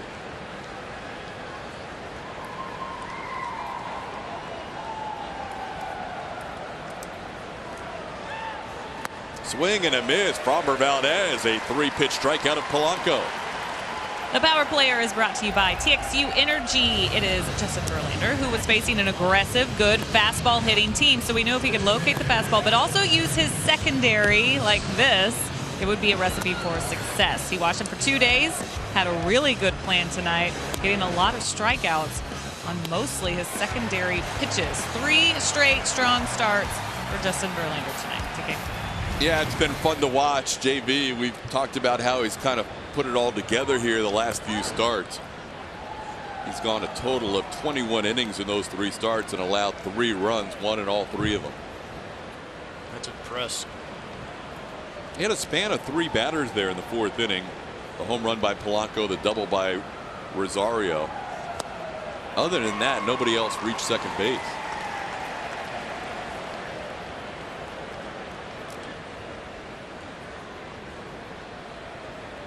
Verlander retired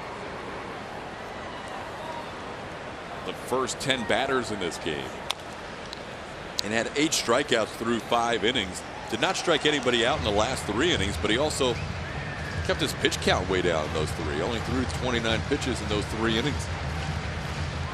Allowed him to get through 8 for the first time at home since May 1st of last year. 1-2 the count to Nelson Cruz. Swing and a miss. How about Framber coming in? 2 strikeouts on a total of 7 pitches. It's pretty impressive. Granted, Polanco was on the right side. He's still one of the leading hitters in the American League, and then getting a perennial power hitter in Nelson Cruz. Back-to-back punch-outs. Can he finish off this inning? That's now 10 strikeouts for the Astros tonight. 8 for Verlander and the first 2 here for Valdez. You know what I like about Justin Verlander's last 3 starts? Strikeout to walk ratio, 25-0. Oh, man. Not too shabby. Wow. He had 11 strikeouts in Seattle without a walk, and tonight 8 strikeouts without a walk. That ball fouled away. It's 1-1. I was right near Julia getting ready for the post-game interview. It's not nice. Oh. Oh, no, I don't like it when they give me the baseball. Do you hear everyone yelling? It's too much pressure. Here. Here. Here. Who's your post-game interview? Have you determined it? I'm going for Josh Reddick. You have to, right? The whole wrestling combo tonight. Exactly. Yeah. I want to know what he said to him right after he threw out the first pitch. Did you see that? Yeah. Braun said something to him, and then he laughed. They just had a great laugh. I don't know if it was a pep talk or just. I just want to know. There you go. That's what we have to look forward to in our postgame show. 2-1 the count to Rosario. Framber Valdez started the year on the opening day roster with the Astros, but wasn't really used much. That's what Julie was referring to.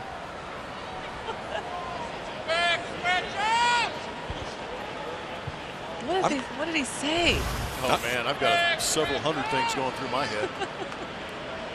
I'm just glad Braun really likes the Astros. How did Josh Reddick not bring up, hey, instead of throwing out the first pitch, just smash a chair over my back?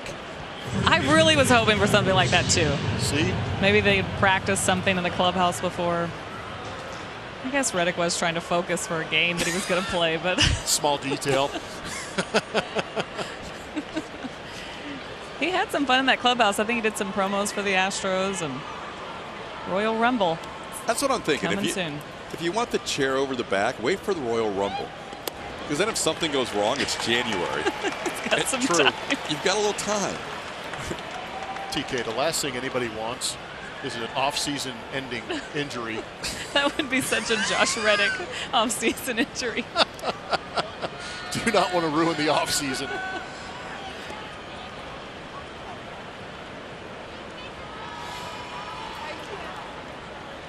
One and one the count. C.J. Cron batting for the 4th time is 0 for 3 tonight. 2 strikeouts and a walk in this inning for Framber.